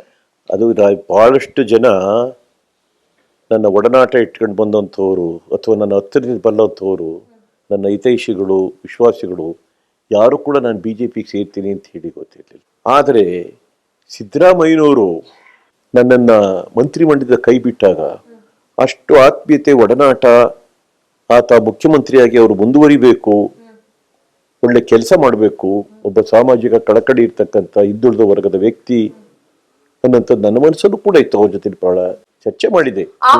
ಅಲ್ಲ ನಿಮ್ ಪ್ರಶ್ನೆಗೆ ಮೊದಲು ಉತ್ತರ ಕೊಡ್ಬೇಕಾಗತ್ತೆ, ಅದಕ್ಕೆ ಯಾಕೆ ಅಂತ ಹೇಳಿ. ಅಷ್ಟು ನಾನು ಇಷ್ಟಪಟ್ಟಂತವನಿಗೆ, ಅವ್ರಿಗಿಂತ ಹಿರಿಯ ರಾಜಕಾರಣಿ, 25 ವರ್ಷಗಳ ಕಾಲ ನನ್ನ ಅನುಭವ ಇದೆ ಪಾರ್ಲಿಮೆಂಟ್ ಅಲ್ಲಿ, ಕೇಂದ್ರ ಸಚಿವನಾಗಿದ್ದೇನೆ. ಇವರಲ್ಲಿ ಮಂತ್ರಿಮಂಡಲದಲ್ಲಿ ಇದ್ದಂಥವನಿಗೆ ನನ್ನನ್ನ ಬರೀ ಸುಳ್ಳು ಹೇಳ್ತಾರೆ, ನನ್ನ ಕಾರ್ಯವೈಖರಿ ಆಗ್ಲಿ ಮತ್ತೊಂದಾಗ್ಲಿ ಯಾವುದು ಕೂಡ ನನಗೆ ಅಷ್ಟು ಅನುಭವ ಇರುತ್ತವರು ಒಬ್ಬ ಕಂದಾಯ ಸಚಿವನ ಕಾರ್ಯನಿರ್ವಹಿಸಕ್ಕಾಗಲ್ವೇನು? ಬಹಳ ಚೆನ್ನಾಗಿ ಮಾಡ್ಕೊಟ್ಟಿದ್ದು, ಒಳ್ಳೆ ಕಾರ್ಯಕ್ರಮಗಳು ಪ್ರತಿಯೊಂದು ಕೂಡ ಬಹಳ ಪ್ರಾಮಾಣಿಕವಾಗಿ ಆತನಿಗೆ ಸಾಕಷ್ಟು ಅಭಿವೃದ್ಧಿ ಕೆಲಸಗಳನ್ನ ಅಷ್ಟು ಚೆನ್ನಾಗಿ ಮಾಡಿದ್ದೇನೆ, ಅಷ್ಟು ಹತ್ತಿರದಿದ್ದೇನೆ. ಕನಿಷ್ಠ ಆ ವ್ಯಕ್ತಿಗೆ ನನ್ನ ಜೊತೆ ಚರ್ಚೆ ಮಾಡೋಂಥದ್ದು ಹೇಳ್ಬೇಕಾಗಿತ್ತು. ನಾನು ಯಾಕೆ ಬಿಡ್ತಾ ಇದ್ದೀನಿ, ಯಾಕೆ, ಏನಾದ್ರು ಒಂದು ಹೇಳ್ಬೇಕಾಗಿತ್ತಲ್ಲ. ಆ ಒಂದು ಪ್ರಯತ್ನನೂ ಕೂಡ ಮಾಡಲಿಲ್ಲ. ನನ್ನನ್ನು ಬಹಳ ನಿಕೃಷ್ಟವಾಗಿ ಕಂಡು ಆತ ನಾನೇನು ಇವ್ರಿಗೆ ಯಾವುದಕ್ಕೂ ಕೂಡ ನಾನು ಇಲ್ಲದೆ ಏನಾದ್ರು ಮಾಡುವುದು ರಾಜಕೀಯದಲ್ಲಿ ಮೈಸೂರು ಕಡೆ ಅಂತಕ್ಕಂಥ ಪ್ರಾಂತ್ಯದಲ್ಲಿ ಆತ ನನ್ನನ್ನು ಮಂತ್ರಿಮಂಡಲದ ಬಿಟ್ಟು 13 ಜನ, ಅದ್ರಲ್ಲಿ ಅಂಬರೀಷ್ ಇವರೆಲ್ಲರೂ ಕೂಡ ಸೇರಿದ್ರು 13 ಹೌದು ಜನ. ಹೌದು ಕಾರಣ ಏನ್ ಕೊಟ್ರು ಈಗ ಅನುಭವಿಸ್ತಾ ಇದ್ದಾರೆ. ಹ್ಮ್ ಇನ್ನು 2 ವರ್ಷ ಇದೆ, ನನಗೆ ಎಫೆಕ್ಟಿವ್ ಗೌರ್ಮೆಂಟ್ ಬೇಕು, ಪರಿಣಾಮಕಾರಿಯಾದಂಥ ಸರ್ಕಾರ ಬೇಕು, ಅದಕ್ಕೆ ಪರಿಣಾಮಕಾರಿ ಅಂತ ಮಂತ್ರಿಮಂಡಲ ಮಾಡ್ಕೊಂಡಿದ್ದೀನಿ. ಇನ್ನು 2 ವರ್ಷದಲ್ಲಿ ನನ್ನ ಸಾಧನೆಗಳನ್ನು ತೋರಿಸಿ ನಾನು ಮತ್ತೆ ಅಧಿಕಾರಕ್ಕೆ ಬರ್ತೀನಿ ಅಂತಕ್ಕಂಥ ಮಾತು ಹೇಳಿದ್ರು. ನನಗೆ ತುಂಬಾ ಮನಸ್ಸು ನೋವಾಯ್ತು. ಅದರ ಬದಲು ಏನಾಗಿದೆ, ನಾನು ಅತ್ಯಂತ ಹಿರಿಯ ದಲಿತ ಮುಖಂಡನಾಗಿರ್ತಕ್ಕಂಥ ಹೌದು. ಬಹಳ ಮುಖಂಡ, ಖರ್ಗೆ ಅವರ ಬಿಟ್ಟೆ ಅಥವಾ ಖರ್ಗೆ ಅವರ ಸಮಕಾಲೀನೇ ನಾನು ಹೇಳುತ್ತದಾದ್ರೆ ಬಿಟ್ಟದ್ದು, ನನ್ನನ್ನು ಬಿಟ್ಟು ಮೊದಲನೇ ಸಾರಿ ಆಯ್ಕೆ ಆಗಿದಂತ ಮಲ್ಲಿಕಾರ್ಜುನ್ ಖರ್ಗೆ ಮಗನ್ ತಗೋತಿಯಲ್ಲ, ನನ್ಗೆ ಎಷ್ಟು ಹ್ಯೂಮಿಲಿಯೇಟ್ ಆಗಿರ್ಬೇಕು ಹೌದು ಅಲ್ವಾ? ಒಂದ್ ಕಡೆ ಮಲ್ಲಿಕಾರ್ಜುನ್ ಖರ್ಗೆ ತಮ್ಮ ಮಗನಿಗೋಸ್ಕರ ಅವರು ನನ್ನಂತ ಹಿರಿಯ ದಲಿತ ರಾಜಕಾರಣಿನ ಅವರು ತೆಗೆದ್ರು ಪರವಾಗಿಲ್ಲ, ತನ್ನ ಮಗನಿಗೋಸ್ಕರ ಬಂದ್ರು ಖರ್ಗೆ ಅವರು ವಿರೋಧ ಮಾಡ್ಬೇಕಾಯ್ತು. ನನ್ನ ಮಗನ್ಗೆ ಯಾಕೆ ಕೊಡ್ತೀಯ, ದಲಿತರಲ್ಲಿ ನನ್ನಷ್ಟೇ ಹಿರಿಯರಾಗಿರ್ತಕ್ಕಂಥವ್ರು ಅವ್ರು ಮಾಡಬಾರ್ದು ಅಂತ ಅವ್ರು ಹೇಳಿಲ್ಲ. ಅಧ್ಯಕ್ಷ ಆಗಿದಂತ ಪರಮೇಶ್ವರು ಕೇಳಲಿಲ್ಲ, ಯಾಕೆ ಅವ್ರನ್ನ ತೆಗಿಬೇಕು ಅಂತ ಹೇಳಿ ಯಾರು ಕೂಡ ಮಾತಾಡ್ಲೇ ಇಲ್ಲ, ನನ್ಗೆ ಯಾರು ಬೆಂಬಲನೆ ಕೊಡ್ಲಿಲ್ಲ. ಮತ್ತೆ ನಾನು ಏನ್ ಮಾಡ್ಬೇಕು, ನಾನು ಯಾವ ಮುಖ ಹೊತ್ಕೊಂಡು ಹೋಗ್ಬೇಕಲ್ಲಿ ಸದನಕ್ಕಾಗ್ಲಿ ಅಥವಾ ಕಾಂಗ್ರೆಸ್ ಅಲ್ಲಿ ಇರ್ಬೇಕು? ಇವರೆಲ್ಲರೂ ಕೂಡ ವಿರೋಧ ಮಾಡಿದ ಮೇಲೆ ಅದಕ್ಕಿಂತ ಅವಮಾನ ಯಾಕೆ ಬೇಕಾಗಿದೆ? ಹಾಗಾಗಿ ನಾನು ರಾಜೀನಾಮೆ ಕೊಟ್ಟೆ.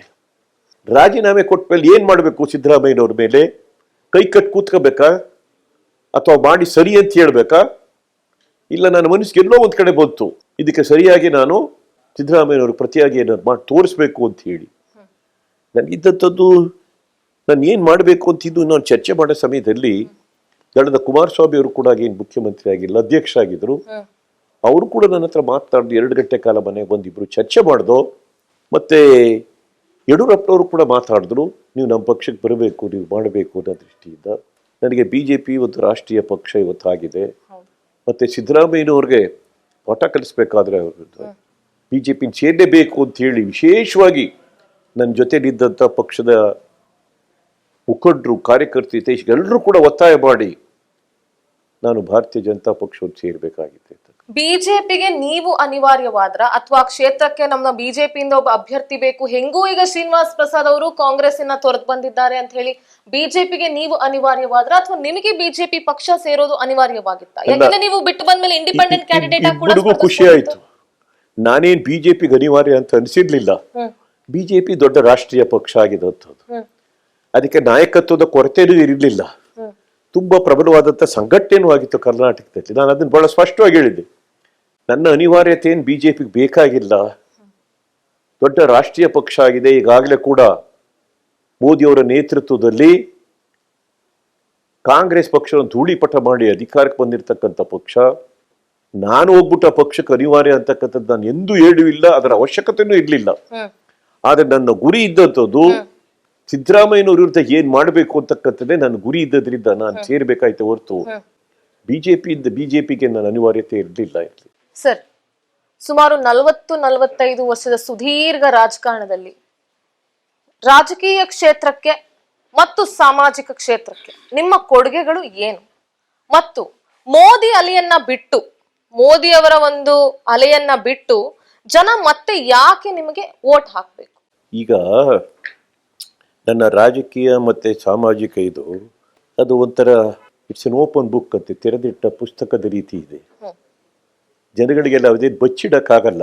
ನನ್ನ ರಾಜಕೀಯ ಹೋರಾಟದ ಹಿನ್ನೆಲೆ ಹೇಗಿದೆ, ಸಾಮಾಜಿಕ ಹೋರಾಟದ ಹಿನ್ನೆಲೆ ಇದೆ, ನನ್ನ ಚಿಂತನೆಗಳು ಏನಿದೆ ಸ್ಪಷ್ಟವಾಗಿ ಎಲ್ರಿಗೂ ಕೂಡ ಗೊತ್ತಾಗಿದೆ. ಏನ್ ಮಾಡ್ಕೊಂಡ್ ಬಂದಿದ್ದೀನಿ 46 ವರ್ಷಗಳ ಕಾಲ ಅಂತಕ್ಕಂಥದ್ದು ಹೇಳಿಲ್ಲ. ಒಂದು, ನಾನು ಕೆಲವು ವಿಷಯಗಳಲ್ಲಿ ಕಾಂಪ್ರಮೈಸ್ ಆಗಲ್ಲ, ಅದು ಒತ್ಕೋತಿದ್ದೆ, ಹೊಂದಾಣಿಕೆ ಮಾಡ್ಕೊಳ್ಳಲ್ಲ. ನಾನು ರಾಜಕೀಯದ ಸರ್ವೆಗೋಸ್ಕರ ನನ್ನ ಎದುರುಗಡೆ ಅನ್ಯಾಯ, ಅಕ್ರಮ, ದೌರ್ಜನ್ಯಗಳು, ಶೋಷಣೆಗಳು ಈ ಥರ ವಿರುದ್ಧ ನೇರವಾಗಿ ಮಾತಾಡ್ತೇನೆ, ಖಂಡಿಸ್ತೇನೆ. ಅದ್ರ ಜೊತೆ ನಾನು ಎಂದೂ ಕೂಡ ಹೊಂದಾಣಿಕೆ ಮಾಡ್ಕೊಳ್ಳಿಲ್ಲ. ಇಂಗ್ಲೀಷಲ್ಲಿ ಒಂದು ಮಾತು ಹೇಳ್ತಾರೆ, politics is A series of compromise ಅಂತಾರೆ. ರಾಜಕೀಯ ಅದು ಹೊಂದಾಣಿಕೆಗಳನ್ನ ಮಾಡ್ಕೊಂಡೇ ಬರಬೇಕು. ಯಾಕೆ ಅಂದ್ರೆ ನಿನ್ನ ರಾಜಕೀಯ ಭದ್ರತೆಗೋಸ್ಕರ, ರಾಜಕೀಯದಲ್ಲಿ ಹೆಚ್ಚು ಅವಕಾಶಗಳು ಪಡೆಯೋದಕ್ಕೋಸ್ಕರ ನಿನ್ನ ಎದುರುಗಡೆ ಯಾವುದೇ ರೀತಿಯಾದಂಥ ಈ ಥರ ಅನ್ಯಾಯಗಳು ಮತ್ತೊಂದು ನಡೆದಂಥ ಸಂದರ್ಭದಲ್ಲಿ ನೀನು ಸ್ವಲ್ಪ ಆ ಕಡೆ ತಿಳ್ಕೊಬಿಡು, ಆ ಕಡೆ ನೋಡ್ಬಿಡ, ಪರವಾಗಿಲ್ಲ, ಹೊಂದಾಣಿಕೆ ಮಾಡು. ನನಗೆ ಅದಾಗಲ್ಲ. ಅದೊಂದು ಬೋರ್ಡ್ ಹಾಕಿದ್ದಾರೆ ನಮ್ಮ ಸ್ನೇಹಿತರು, ಪಾಲಿಟಿಕ್ಸ್ ಇದು ಸೀರೀಸ್ ಆಫ್ ಕಾಂಪ್ರಮೈಸ್ ಅಂತಿದೆ. ಬಟ್ ನನಗೆ ಅದು it's A social commitment and concern ಅನ್ನೋಂಥ ಮಾತು ಹೇಳ್ತಾ ಇದ್ದೀನಿ. ನನಗೆ ರಾಜಕೀಯ ಒಂದು ಸಾಮಾಜಿಕ ಕಳಕಳಿ ಒಂದು ಸಂಬಂಧ ಇಟ್ಕೊಂಡು ನಾನು ರಾಜಕೀಯ ಕ್ಷೇತ್ರದಲ್ಲಿ 46 ವರ್ಷಗಳ ಕಾಲ ಬಂದಿದ್ದೀನಿ ಹೊರತು ಎಂದೂ ಕೂಡ ನನ್ನ ತತ್ವ ನೀತಿ ಸಿದ್ಧಾಂತ ವಿಚಾರಗಳ ಜೊತೆಯಲ್ಲಿ ಎಂದೂ ಹೊಂದಾಣಿಕೆ ಮಾಡ್ಕೊಂಡವನಲ್ಲ. ಅದಕ್ಕೆ ಫಸ್ಟ್ ಯಾವುದೇ ಸಮಯದಲ್ಲಾದರೂ ಕೂಡ ಆ ನಿಲುವು ಜೊತೆಲಿ ಕಾಂಪ್ರಮೈಸ್ ಮಾಡ್ಕೊಳ್ಳದೆ ಬಹಳ ಗಟ್ಟಿಯಾಗಿ ನಾನು ನಿಂತಿದ್ದೇನೆ. ಈ ಹಿಂದೆ ನೀವು ಚಾಮರಾಜನಗರ ಕ್ಷೇತ್ರದಿಂದ 5 ಬಾರಿ ಸಂಸದರಾಗಿ ಆಯ್ಕೆಯಾಗಿದ್ರಿ. ಈ ಹಿಂದೆ ನೀವು ಮಾಡಿದಂತ ಕೆಲಸಗಳು ಈಗಿನ ನಿಮ್ಮ ಚುನಾವಣೆಗೆ ಸಹಕಾರ ಆಗುತ್ತಾ? ಈಗ ನಾನು ಮಾಡಿದ ಕೆಲಸಗಳೆಲ್ಲೂ ಕೂಡ ಗೊತ್ತಿದೆ. 5 ವರ್ಷಗಳ ಕಾಲ ಕ್ಷೇತ್ರ ಜನತೆ ಗೊತ್ತಿದೆ. ಹೊರಗಡೆಯವರಿಗಿಂತ ಕ್ಷೇತ್ರದಲ್ಲಿ ನಾನು ಸಂಸತ್ ಸದಸ್ಯನಾಗಿ ಏನೇನು ಮಾಡಿದ್ದೇನೆ ಅಂತಕ್ಕಂಥದ್ದು, ಯಾವ ರೀತಿ ಜನಸಂಪರ್ಕ ಇಟ್ಕೊಂಡಿದ್ದೇನೆ ಅನ್ನೋದು ಗೊತ್ತಿದೆ, ಯಾವ ರೀತಿ ವಿಶ್ವಾಸ ಗಳಿಸಿದ್ದೇನೆ, ಯಾವ ರೀತಿ ಒಬ್ಬ ಚುನಾಯಿತ ಪ್ರತಿನಿಧಿಯಾಗಿ ಕಾರ್ಯನಿರ್ವಹಿಸಬೇಕು ನಿರ್ವಹಿಸಿದ್ದೇನೆ ಅಂತಕ್ಕಂಥ ತೃಪ್ತಿ ನನಗೆ, ತೃಪ್ತಿನೂ ಕೂಡ ನನಗಿದೆ. ನಿಮ್ಮ ರಾಜಕೀಯ ಗುರುಗಳು ಯಾರು? ನಿಮಗೆ ಯಾರು ಗುರು? ನನಗೆ ಏನಾಗಿದೆ, ನನಗೆ ರಾಜಕೀಯ ಗುರುಗಳು ಇದ್ದಾರೆ, ಇಲ್ಲ ಗಾಡ್ ಫಾದರ್ ಇರಲೇಬೇಕು ಇರ್ತಕ್ಕಂಥ ರೀತಿ. ನಿಮ್ಗೆ ಹೇಳಿದೆ, ರಾಮಕೃಷ್ಣ ಹೆಗ್ಡೆ ಅವರು, ವೀರೇಂದ್ರ ಪಾಟೀಲ್ ಕೂಡ ಪ್ರಾರಂಭದಲ್ಲಿ ನನಗೆ ಬಹಳ ಮಾರ್ಗದರ್ಶನ ಮಾಡಿದವರು, ಜೊತೆಯಲ್ಲಿದ್ದವರು. ಜನತಾ ಪಕ್ಷನ ದೊಡ್ಡದಾಗಿ ಸಂಘಟನೆ ಮಾಡಿ ಅದರಲ್ಲಿ ತೊಡಗಿಸ್ಕೊಂಡಿದ್ದವನು. ಸಣ್ಣ ವಯಸ್ಸಲ್ಲೇ ಜನತಾ ಪಕ್ಷದಿಂದ 1977ರಲ್ಲಿ ಚುನಾವಣೆ ನಿಂತವನು. ಅಂದ್ರೆ ನೀವು ನಿಮಗೆ ಗಾಡ್ ಫಾದರ್ ಯಾರು ಅನ್ನಂತ ಹೇಳಿದ್ರಿ. ನನಗೆ ಮುಖ್ಯವಾಗಿ ರಾಮಕೃಷ್ಣ ಹೆಗ್ಡೆ ಅವರು ಬಹಳ ರಾಜಕೀಯಕ್ಕೆ ಬರೋಕ್ಕೆ ನನಗೆ ಬಹಳಷ್ಟು ಪ್ರೋತ್ಸಾಹ ಕೊಟ್ಟವರು, ಉತ್ತೇಜನ ಕೊಟ್ಟಂತವ್ರು ಕೂಡ. ನೀವು ಬೆಳೆಸಿದಂತ ಯಾವ್ದಾದ್ರು 4 ಶಿಷ್ಯರನ್ನ ಹೇಳಿ, ನೀವು ಯಾರಿಗೆ ಗುರು ಆಗಿದ್ದೀರಿ? ನಾವು ಗುರು ಶಿಷ್ಯರ ಪ್ರಶ್ನೆ ಇಲ್ಲ.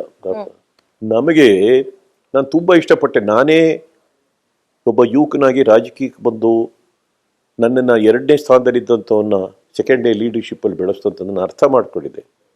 ರಾಜಕೀಯದಲ್ಲಿ ನಾನು ಇದನ್ನು ಅನುಸರಿಸಬೇಕು ಅಂತಿದ್ದು, 2ನೇ ಸಾಲಿನ ರಾಜಕಾರಣಿಗಳು ಬರಬೇಕು ಅಂತಕ್ಕಂಥ ರೀತಿಯಲ್ಲಿ ಯುವಕರಿಗೆ ನಾನು ಬಹಳ ಪ್ರೋತ್ಸಾಹ ಕೊಟ್ಟಿದ್ದೆ. ಬಹಳ ಜನ ಇದ್ದಾರೆ ಅವ್ರಿರ್ತಕ್ಕಂಥ, ಸುಮಾರು 25-30 ಜನಕ್ಕೆ ಯುವಕರು ಕೊಡಿಸಿದೆ. ಒಟ್ಟು 42 ಜನ ಟಿಕೆಟ್. ಯಾಕೆಂದ್ರೆ ನನಗೆ ರಾಜೀವ್ ಗಾಂಧಿ ಅವರಿದ್ದು ನಾನು ಹೇಳಿದ್ದು ನಡೀತಾ ಇತ್ತು ಆಗ. ಅವರೆಲ್ಲರೂ ಕೂಡ ಇವತ್ತು ಮಂತ್ರಿಗಳಾಗಿದ್ದಾರೆ, ಒಳ್ಳೆ ನಾಯಕತ್ವ ಬೆಳೆಸ್ಕೊಂಡಂಥವ್ರು ಕೂಡ ಇವತ್ತು ಇದ್ದಾರೆ. ನಾನು ಅದು ತುಂಬಾ ಅದನ್ನ ನನ್ನ ಕ್ಷೇತ್ರದಲ್ಲೂ ಮಾಡಿದ್ದೇನೆ, ರಾಜ್ಯ ಮಟ್ಟದಲ್ಲೂ ಕೂಡ ಮಾಡಿದ್ದೇನೆ. ನಾನು ಗಾಡ್ ಫಾದರ್ ಅಂತ ಹೇಳ್ಕೊಳ್ಳಲ್ಲ. ನನಗೆ ಸಿಕ್ತಂಥ ಅವಕಾಶಗಳನ್ನು ಅವರಿಗೆ 2ನೇ ಸಾಲಿನ ಈ ನಾಯಕರುಗಳು ಬರಬೇಕು, ಅವಕಾಶಗಳು ಕೊಡಬೇಕು ಅಂತ ಹೇಳಿ ನಾನು ಪ್ರಯತ್ನ ಮಾಡಿಕೊಟ್ಟೆ. ನೀವು ಕಾಂಗ್ರೆಸ್ ಪಕ್ಷದಲ್ಲಿದ್ದಾಗ ಸ್ವತಃ ಧ್ರುವ ನಾರಾಯಣ್ ಅವರ ಪರವಾಗಿ ನೀವೇ ಮತಯಾಚನೆ ಮಾಡಿದ್ರಿ. ಅವರ ಗೆಲುವಲ್ಲಿ ನಿಮ್ಮ ಪಾತ್ರ ಸಾಕಷ್ಟಿದೆ. ಇವತ್ತು ಅವರ ವಿರುದ್ಧವಾಗಿ ನೀವು ಚಾಮರಾಜನಗರ ಕ್ಷೇತ್ರದಿಂದ ಸ್ಪರ್ಧಿಸ್ತಾ ಇದ್ದೀರಿ. ಇದು ನೋಡಿ, ರಾಜಕೀಯ ಬೆಳವಣಿಗೆಗಳಿಗೆ ಹೇಳಕ್ಕಾಗಲ್ಲ, ನಿಜ. ಆದರೆ ನಾನು ಅವ್ರಿಗೆ ಹೇಳಿದ್ದಾರೆ, ಕಾಂಗ್ರೆಸ್ಸನ್ನ ರಾಜೀನಾಮೆ ಕೊಟ್ಟ ಕೂಡ ಧ್ರುವನಾರಾಯಣ್ ನಮ್ಮ ಜೊತೆಲಿ ಪರವಾಗಿಲ್ಲ, ಬೇಡಿ ಕಾಂಗ್ರೆಸ್ ಅಲ್ಲಿ ಇರ್ಬೇಕು. ಯಾಕೆಂದ್ರೆ ನಾನು ಸಿಡಿದು ಬರ್ತಾ ಇದ್ದೇನೆ ಹೊರಗಡೆ. ಅಲ್ಲಿದ್ದ ನೀವು MP ಆಗಿದ್ದೀರ, ಅಲ್ಲೇ ನಿಲ್ಲಬೇಕಪ್ಪ, ನೀನು ಅಲ್ಲೇ ಇರಬೇಕು ಪಾರ್ಟಿಲಿ ಅಂತ ಹೇಳಿದೆ. ನಾನು ಎಂದೂ ಕೂಡ BJP ಸೇರ್ತಾ ಇದ್ದೀನಿ ನೀವು ಬಾ ಅಂತ ಹೇಳಲಿಲ್ಲ ಇರ್ತಕ್ಕಂಥ ರೀತಿ. ಇಷ್ಟು ಮಾತ್ರ ಈಗ ಕೌಂಟ್ ಆಗುತ್ತೆ. ಈ ಹಿಂದೆ ಸಾಕಷ್ಟು ಚುನಾವಣೆಗಳನ್ನ ಎದುರಿಸಿದಿರಿ.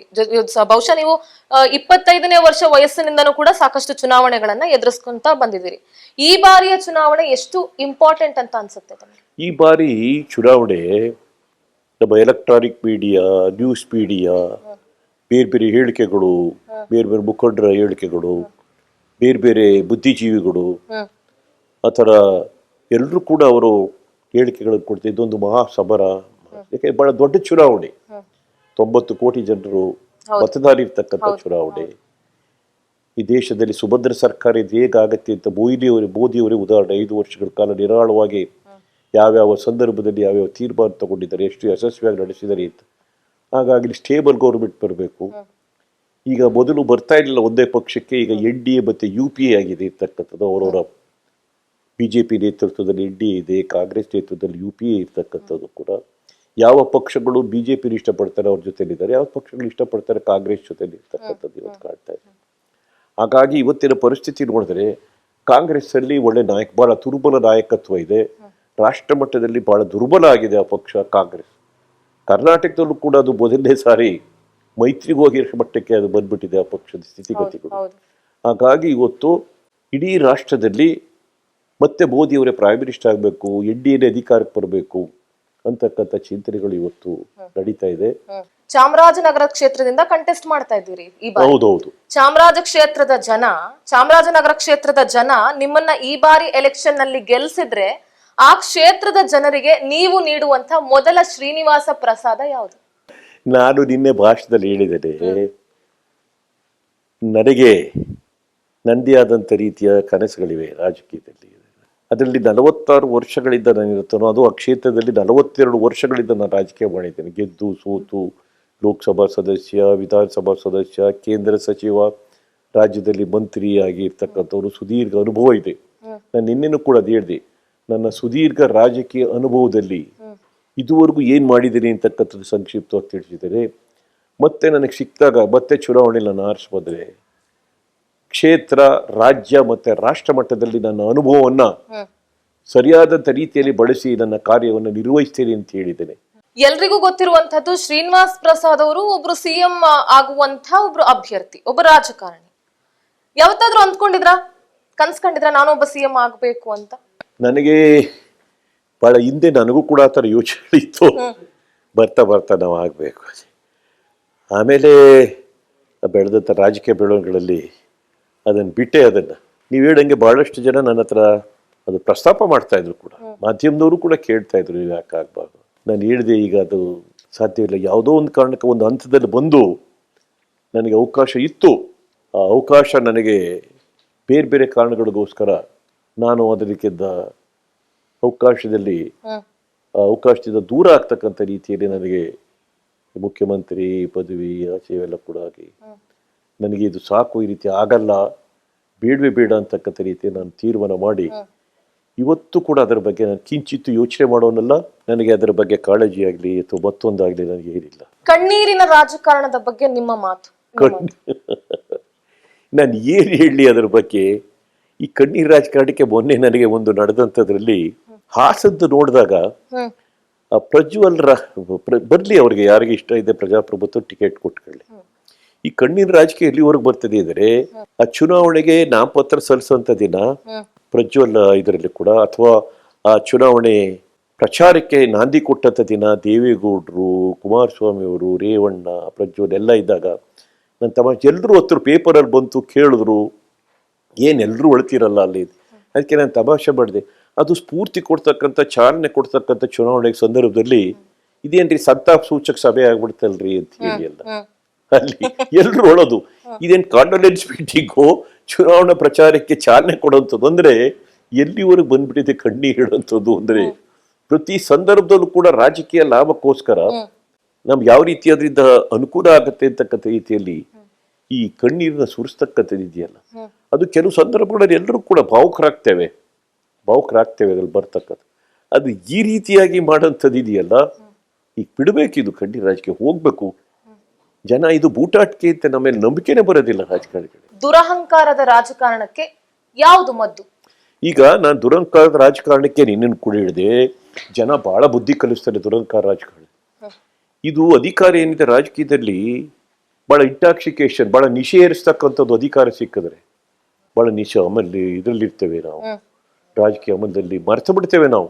ನಾನು MLA MP ಆಗೋದಕ್ಕೂ ಮೊದಲು ಏನಾಗಿದ್ದೆ, ಇವತ್ತೇನಾಗಿದ್ದೇನೆ, ಹಿಂದೇನಾಗಿದೆ ಅನ್ನೋದು ಮರೆತುಬಿಟ್ಟು ಅಧಿಕಾರದ ಅಮಲನ ನಾವು ತೇಲ್ತಾ ಇರ್ತೇವೆ ಇರ್ತಕ್ಕಂಥ ರೀತಿಯಲ್ಲಿ ದುರಾಂಕಾರನೂ ಬರ್ತವೆ. ಉದಾಹರಣೆಗೆ ಸಿದ್ದರಾಮಯ್ಯನವರೇ ಕಾರಣ ಇದಿರ್ತಕ್ಕ, ನೋಡಿ ಯೋಚನೆ ಮಾಡಬೇಕು. ಅವ್ರು ಯಾವ ರೀತಿಯಾಗಿ ಮುಖ್ಯಮಂತ್ರಿ ಆಗೋದಕ್ಕೂ ಮೊದಲು ಇದ್ದಂಥದ್ದು, ಮುಖ್ಯಮಂತ್ರಿ ಆದ್ಮೇಲೆ ಅವ್ರ ಭಾವಗಳು ಯಾವ ರೀತಿ ಚೇಂಜ್ ಆಯಿತು, ಮಾತುಕತೆಗಳು ಹೇಗಿತ್ತು, ಅವ್ರ ದುರಾಂಕಾರದ ವರ್ತನೆ ಹೇಗಿತ್ತು, ಯಾರಿಗಾದ್ರು ಗೌರವ ಕೊಡ್ತಾ ಇದಾರ, ಅದೇನಾಯ್ತು ಚುನಾವಣೆಯಲ್ಲಿ ಏನಾಯ್ತು ಅವ್ರಿಗೆ, ಅವರೇ 36,000 ಓಟ್ಗಳಿಂದ ಸೋತು. ನಾನು ನಿನ್ನೆ ಅದನ್ನೇ ಹೇಳಿದೆ, ನಾವು ರಾಜಕಾರಣಿಗಳು ಅರ್ಥ ಮಾಡ್ಕೋಬೇಕು. ಈ ಗಿಡಗ ಹದ್ದುಗಳಿರ್ತಾವಲ್ಲ, ಅವು ಮೇಲ್ಗಡೆ ಆಕಾಶಕ್ಕೆ ಬಹಳ ಎತ್ತರದವರೆಗೂ ಹಾರಾಟ ಮಾಡ್ಕೊಡೋಯ್ತವೆ, ಏರೋಪ್ಲೇನ್ ಹೋಗೋಷ್ಟು ಅಷ್ಟು ಮಟ್ಟಕ್ಕೂ ಹಾರಾಡ್ತವೆ. ಆದ್ರೆ ಅದಕ್ಕೆ ಹಸುವಾದಾಗ ಕಾಳು ತಿನ್ನಕ್ಕಿದೆಯಲ್ಲ, ಕೆಡಕ್ಕೆ ಬರಬೇಕು ನೆಲದ ಮೇಲೆ. ನಾವು ಕೂಡ ಅವ್ರು ಪ್ರೈಮ್ ಮಿನಿಸ್ಟರ್ ಆಗಲಿ, ಚೀಫ್ ಮಿನಿಸ್ಟರ್ ಆಗಲಿ, ಯಾರೇ ಆದ್ರೂ ಕೂಡ ನಾವು ಅಧಿಕಾರದವನು ಎಷ್ಟೇ ಮಟ್ಟಕ್ಕೆ ಹೋದ್ರೂ ಕೂಡ ಎಲ್ಲಿಗೆ ಬರಬೇಕು, ನೀವು ಮತ್ತೆ ಜನಮೆ ಮೇಲೆ ಕೆಳಕ್ಕೆ ಇಳಿಬೇಕು, ಬಡವ್ರ ಮುಂದೆ ಕೈ ಮುಗ್ದೆ ನಿಂತ್ಕೋಬೇಕು. ಇದನ್ನ ಮರಿಬೇಡಿ ನೀವು ಅಂತ ಹೇಳಿದ್ದೀನಿ. ದುರಹಂಕಾರಕ್ಕೆ ಜನಗಳು ಬುದ್ಧಿ ಕಲಿಸ್ಬಿಡ್ತಾರೆ, ಅಧಿಕಾರದ ಅಮಲ ಮೇಲೆ ಅದ್ರ ಬಾಳಕ್ ಹೋಗ್ಬೇಡಿ ಅಂತ ಹೇಳಿದ್ದಾರೆ. ನಿಮ್ಮನ್ನ ದಲಿತ ನಾಯಕರು ಅಂತ ಹೇಳ್ತಾರೆ, ನಿಮ್ಮದೇ ಆದಂತ ಅಭಿಮಾನಿಗಳ ಬಳಗ ಇದೆ, ನಿಮ್ಮದೇ ಆದಂತ ಫಾಲೋವರ್ಸ್ ಇದ್ದಾರೆ. ನಿಮ್ಮ ಫಾಲೋವರ್ಸ್ಗಾಗಿರ್ಬಹುದು ಅಥವಾ ಇಂದಿನ ಯುವಕ ನಾಯಕರಿಗೆ ನಿಮ್ಮಿಂದ ಕಲಿಯಬಹುದಾದ ಯಾವುದಾದ್ರೂ ಒಂದು 5 ಅಂಶ ಅಂದ್ರೆ ಯಾವುದು? ಈಗ ಬೆಳೀತಕ್ಕಂಥ ನಾಯಕತ್ವ ಗುಣಗಳನ್ನು ಅವರು ಬೆಳೆಸ್ಕೋಬೇಕು. ಇದು ಬಲವಂತಾಗಿ ಒಬ್ಬನ ನಾಯಕನ ಮಾಡೋಕ್ಕಾಗಲ್ಲ ಇರ್ತಕ್ಕಂಥದ್ದು. ನಾನು ದಲಿತ ನಾಯಕರಿರ್ಬೋದು, ದಲಿತರು ಶೋಷಣೆಗಳಾದ ಸಂಘಟನೆ, ಮತ್ತೆ ಅವರಿಗೆ ಸರಿಯಾದ ರೀತಿ ನ್ಯಾಯಬದ್ಧವಾದಂಥ ಅವರಿಗೆ ಅವಕಾಶಗಳು ಸಿಗಬೇಕು, ಸಮಾನತೆ ಸಿಗಬೇಕು, ಪ್ರೀತಿ ಆದರ ವಿಶ್ವಾಸಗಳು ಅವ್ರ ಸಮಾಜದಲ್ಲಿ ಸಿಗಬೇಕು ಅದು ದಲಿತ. ಬಟ್ ಇದು ರಾಜಕೀಯದಲ್ಲಿ ದಲಿತರಲ್ಲದೆ ಇದ್ದರೂ ಕೂಡ ಒಟ್ಟಾಗಿ ನಾವು ಎಲ್ಲರ ಬಗ್ಗೆನೂ ಕೂಡ ಯೋಚನೆ ಮಾಡಬೇಕು. ನಾವು ಯಾರಿಗೆ ಒಳ್ಳೆ ಗುಣಗಳಿದೆ, ಯಾರಿಗೆ ನಾಯಕತ್ವದ ಗುಣಗಳನ್ನು ಅವರಲ್ಲೂ ಇರಬೇಕಲ್ಲ, ಯಾರು ಬಲವಂತ ಆಗ ಬಂದಾಗ ನಾವು ಕೂಡ ಅದಕ್ಕೆ ಯೋಚನೆ ಮಾಡ್ತೇವೆ, ಅವ್ರಿಗೆ ಅದಕ್ಕೆ ಸ್ಫೂರ್ತಿಗೆ ಕೊಡ್ತೇವೆ. ಬರ್ತಕ್ಕಂಥ ರೀತಿಯಲ್ಲಿ ಪ್ರೋತ್ಸಾಹ ಕೊಟ್ಟು ಮನಸ್ಸಲ್ಲೇ ನಿರ್ಧಾರ ಮಾಡಿಕೊಂಡಂಥವ್ರಿಗೆ ಎಲ್ಲಿ ಸಮಯ ಸಂದರ್ಭ ಹೋದಾಗ ಅವರಿಗೆ ಅವರು ಅವಕಾಶಗಳನ್ನು ಕೊಡ್ತಕ್ಕಂಥ ಪ್ರಯತ್ನವನ್ನು ನಾನು ಹಿಂದಿಂದೂ ಮಾಡ್ಕೊಂಡು ಬಂದಿದ್ದೇನೆ, ಮುಂದೆನೂ ಮಾಡ್ತೇನೆ ಅದನ್ನು. ನೀವು ಇಷ್ಟು ವರ್ಷದ ನಿಮ್ಮ ರಾಜಕೀಯ ಜೀವನದಲ್ಲಿ ಕಂಡಂತ ಅತ್ಯುತ್ತಮ ಆಡಳಿತವನ್ನ ನೀಡಿದಂತ ಯಾವುದಾದ್ರೂ 5 ನಾಯಕರ ಹೆಸರು ಹೇಳಿ. ಬಹಳ ಕಷ್ಟ ಇದು, ಪಕ್ಷಾತೀತವಾಗಿ ಯೋಚನೆ ಮಾಡೋದು. ಬಹಳ tallest leader in Indian politics ಬಹಳಷ್ಟು ಜನ ಇದ್ದಾರೆ. ಎಲ್ಲ ಪಾರ್ಟಿ, ಕಮ್ಯುನಿಸ್ಟ್ ಇರ್ಬೋದು, ಬಿಜೆಪಿ ಇರ್ಬೋದು, ಕಾಂಗ್ರೆಸ್ ಇರ್ಬೋದು, ಅಥವಾ ಬೇರೆ ಬೇರೆ ಪಕ್ಷಗಳಿರ್ಬೋದು. ನಾನು ಹೆಸರು ಹೇಳ್ತಾ ಹೋದ್ರೆ ತುಂಬಾ ಜನ ಬರ್ತಾರೆ. ನಾನು ತುಂಬಾ ಇಷ್ಟಪಡ್ತೇನೆ ಅದನ್ನು. ಭಾರತ ದೇಶದಲ್ಲಿ ಕೊರತೆ ಇಲ್ಲ ನಾಯಕತ್ವ. ಜೈ ಜವಾನ್ ಜೈ ಕಿಸಾನ್ ಅನ್ನುವಂಥ ಮಾತಿದೆ. ನಮ್ಮನ್ನ ಕಾಯುವಂಥದ್ದು ಒಂದು ಅನ್ನ ನೀಡುವಂಥ ಅನ್ನದಾತ, ಮತ್ತೊಂದು ದೇಶ ಗಡಿಯಲ್ಲಿ ದೇಶವನ್ನ ಕಾಯ್ತಾ ಇರುವಂತ ಸೈನಿಕ. ಆದ್ರೆ ಅನ್ನದಾತ ಹಾಗೂ ಸೈನಿಕರ ವಿಚಾರದಲ್ಲೇ ರಾಜಕೀಯ ಮಾಡ್ತಾ ಇದ್ದಾರೆ. ಎಷ್ಟು ಸರಿ ಅನ್ಸುತ್ತೆ? ರಾಜಕೀಯ ಯಾರು ಮಾಡ್ತಾ ಇಲ್ಲ, ಅದು ರಾಜಕೀಯವಾಗಿ ಹೇಳಿಕೆಗಳು ಬರ್ತವೆ ಅಷ್ಟೇ. ಈ ಜೈ ಜವಾನ್ ಜೈ ಕಿಸಾನ್ ಲಾಲ್ ಬಹದ್ದೂರ್ ಶಾಸ್ತ್ರಿ ಅವ್ರು ತಂದಂಥದ್ದು. ಜೈ ಜವಾನ್ ಜೈ ಕಿಸಾನ್ ಅಂತ ಹೇಳಿದಂಥದ್ದು. ಭಾರತ ದೇಶದಲ್ಲಿ ಆಹಾರದ ಕೊರತೆ ಇದೆ, ಒಂದೊತ್ತಿನ ಊಟ ಬಿಡಬೇಕು, ನಾವು ಕೂಡ ಉಳಿಸ್ಬೇಕು. ಈ ಥರದ್ದೆಲ್ಲ ಒಬ್ಬೊಬ್ಬ ನಾಯಕರಲ್ಲಿ ಒಂದೊಂದು ಒಳ್ಳೊಳ್ಳೆ ಚಿಂತನೆಗಳು ಬರ್ತಾ ಇರ್ತಕ್ಕಂಥದ್ದನ್ನು ನಾವು ಕಾಣ್ತಾ ಇದ್ದೇವೆ ಇರ್ತಕ್ಕಂಥ ರೀತಿಯಲ್ಲಿ. ಈಗ ಇಂದಿರಾ ಗಾಂಧಿ ಅವರು ಗರೀಬಿ ಹಠಾವ್ ಅಂತ ಹೇಳಿದ್ರು. ಭಾರತ ತೊಡಗಳು ಬಹಳ ಕ್ರಾಂತಿಕಾರಕದ ವಿಚಾರಗಳಾಯ್ತು ಅದು ಇರ್ತಕ್ಕಂಥದ್ದು. ಜಯಪ್ರಕಾಶ್ ನಾರಾಯಣ ಟೋಟಲ್ ರೆವಲ್ಯೂಷನ್ ಹೇಳಿದ್ರು, ಸಮಗ್ರ ಕ್ರಾಂತಿ ಆಗಬೇಕು ಅಂತಕ್ಕಂಥದ್ದನ್ನ ಇವತ್ತು ರಾಜಕಾರಣಿ, ನಾನು ಅಂಬೇಡ್ಕರ್ ಅವರ ರಾಜಕಾರಣಿಯಾಗಿ ಹೇಳಕ್ಕೆ ಹೋಗಲ್ಲ ಅವರು, ಏಕೆಂದರೆ ಜಗತ್ತಿನ ಅತ್ಯಂತ ದೊಡ್ಡ ಸಮಾಜ ಚಿಂತಕರವರಾಗಿತ್ತು ರಾಜಕೀಯದಲ್ಲಿ. ಈ ದೇಶದಲ್ಲಿ ಏನಾಗಬೇಕು ಅಂತಕ್ಕಂಥದ್ದನ್ನು ಅವರ ಚಿಂತನೆಗಳು, ರಾಜಕಾರಣಿಗಳ ಬಗ್ಗೆ ಅಥವಾ ಈ ರೀತಿಯಾದಂಥ ಚಿಂತನೆ ಮಾಡುವಂಥವ್ರು ಒಬ್ಬೊಬ್ಬರು ತಮ್ಮದೇ ಆದಂಥ ದಾಟಿಲಿ ಚಿಂತನೆಗಳನ್ನು ಇವತ್ತು ಮಾಡ್ಕೊಂಡು ಬಂದಿರತಕ್ಕಂಥವ್ರು ಕೂಡ. ವಾಜಪೇಯಿ ಅವರು ಸಾಮಾಜಿಕ ಸಾಮರಸ್ಯದ ಬಗ್ಗೆ ಬಹಳ ಚಿಂತನೆಯನ್ನು ಮಾಡಿದಂಥವ್ರು. ಒಬ್ಬೊಬ್ಬ ನಾಯಕರು ಕೂಡ ಒಂದೊಂದು ವಿಚಾರಗಳಲ್ಲಿ ಬಡ, ಆದರೆ ಅವ್ರ ವಿಚಾರಗಳ ಕೊರತೆ ಇಲ್ಲ, ಆದರೆ ಅನುಸರಿಸೋದ್ರಲ್ಲಿ ವಿಫಲರಾಗಿದ್ದೇವೆ ಈ ದೇಶದಲ್ಲಿ. ಅವ್ರು ಹೇಳಿ ಹೋಗಿದ್ದಾರೆ ಜೈ ಜವಾನ್ ಜೈ ಕಿಸಾನ್ ಹೇಳಿದ್ರೆ ಹೊರತು ಅದನ್ನ ಯಾರು ಕೂಡ ಅನುಸರಿಸಿ ಮಾಡಲಿಲ್ಲ. ಮುಖ್ಯ ಅವರೇ ಜೈ ಜವಾನ್ ಜೈ ಕಿಸಾನ್ ಕೂಡ ರಾಷ್ಟ್ರವನ್ನು ಕಾಯ್ತಕ್ಕಂಥ ರೀತಿಯಲ್ಲಿ ರಾಷ್ಟ್ರದ ಸುಭದ್ರತೆ ರಕ್ಷಣೆಗಾಗಿ ಸೈನಿಕರು, ಅನ್ನದಾತರು ಜೈ ಕಿಸಾನ್ ಆಗಿರ್ತಕ್ಕಂಥವ್ರು ಕೂಡ ನಾವು ಅದರ ಬಗ್ಗೆ ಸರ್ಕಾರಗಳು ಹೆಚ್ಚು ಗಮನವನ್ನು ಕೊಡ್ತಾ ಇದ್ದೇವೆ. ಅದನ್ನು ರೈತರ ಸಮಸ್ಯೆಗಳು ಬೇಕಾದಷ್ಟಿದ್ದು ಅದಕ್ಕೆ ಸ್ಪಂದಿಸ್ತಕ್ಕಂಥದ್ದು ನಡೀತಾ ಇದೆ. ಇನ್ನು ನಮ್ಮದು ಬಹಳ ಮೆಚ್ಚತಕ್ಕಂಥ ವ್ಯವಸ್ಥೆ ಇರ್ತಕ್ಕಂಥದ್ದು ನಮ್ಮ ಸೈನ್ಯ, ಡಿಫೆನ್ಸ್ ಏನಿದೆ, ರಕ್ಷಣಾ ಇದು ತುಂಬಾ ಇದಿದೆ. ಅವ್ರು ಯಾವತ್ತೂ ಕೂಡ ನಾವು ಬಹಳ ಮೆಚ್ಚುಗೆ ಇರ್ತಕ್ಕಂಥದ್ದು. ರಾಜಕೀಯ ಪ್ರವೇಶ ಮಾಡಲ್ಲ ನಮ್ಮಲ್ಲಿ ಯಾರು. ನಮ್ಮ ಆರ್ಮಿ ಇರ್ತಕ್ಕಂಥ ಸೈನ್ಯ ಏನಿದೆ, ಡಿಫೆನ್ಸ್ನವರು, ಅವ್ರ ಕೆಲಸ ರಾಷ್ಟ್ರದ ಸುಭದ್ರತೆಗಾಗಿರ್ತೇ ಹೊತ್ತು ಆಡಳಿತ ವಹಿಸತಕ್ಕಂಥವ್ರೆ, ನಡೆಸಕ್ಕಂಥವ್ರೆ ಬೇರೆ ಅವ್ರ ಜವಾಬ್ದಾರಿ ಅಂತಕ್ಕಂಥ ರೀತಿಯಲ್ಲಿ ಇರ್ತಕ್ಕಂಥವ್ರು ಕೂಡ ತುಂಬಾ ಚೆನ್ನಾಗಿ ವ್ಯವಸ್ಥಿತವಾಗಿ ಇದು ನಡ್ಕೊಂಡು ಬರ್ತಾ ಇದೆ. ಸರ್, ಈಗ ರ್ಯಾಪಿಡ್ ಫೈರ್ ರೌಂಡ್, ನಾನು ಒಂದಷ್ಟು ಜನ ನಾಯಕರ ಹೆಸರನ್ನ ಹೇಳ್ತೀನಿ, ನೀವು ಅದಕ್ಕೆ ಅವರನ್ನ ಒಂದೇ ಒಂದು ಪದದಲ್ಲಿ ವ್ಯಾಖ್ಯಾನಿಸಬೇಕು. ಸೋನಿಯಾ ಗಾಂಧಿ. ಸೋನಿಯಾ ಗಾಂಧಿಗೆ ಬಹಳ ಸೌಜನ್ಯಶೀಲ ರಾಜಕಾರಣಿ. ರಾಜೀವ್ ಗಾಂಧಿ ಅವರು ಕೂಡ ಅವರಿಗೆ ಒಂದು ಆಧುನಿಕ ಭಾರತದ ಕಲ್ಪನೆ ಇದ್ದಂಥವ್ರು. ರಾಹುಲ್ ಗಾಂಧಿಗೆ ಬಹುಶಃ ಯಾವುದೇ ರೀತಿಯಾದಂಥ ಬದ್ಧತೆ ಇಲ್ಲದೆ ಇರ್ತಕ್ಕಂಥ ಒಬ್ಬ ಬಾಲಿಶವಾದಂತ ಹೇಳಿಕೆ ಕೊಡ್ತಕ್ಕಂಥ ವ್ಯಕ್ತಿ. ಸಿದ್ದರಾಮಯ್ಯರಿಗೆ ಆ ಮಟ್ಟಕ್ಕೆ ಯಾಕೆ ಇಳಿದ್ಬಿಟ್ರಿ? ಈಗ ಇದುವರೆಗೆ ಹೇಳ್ಬಿಟ್ಟು ಈಗ ಇಲ್ಲಿ ತಂದ್ರೆ ಇದಕ್ಕೆ ಏನ್ ಹೇಳೋದು? ಸಿದ್ದರಾಮಯ್ಯ ನಾಯಕರೇ ಇಲ್ಲ. ಯಡಿಯೂರಪ್ಪನವರು ಕೂಡ ಅವ್ರಿಗೆ ಸಿಕ್ತಂತ ಅವಕಾಶಗಳನ್ನು ಇನ್ನೂ ಚೆನ್ನಾಗಿ ಬಳಸ್ಬೋದಾಗಿತ್ತು.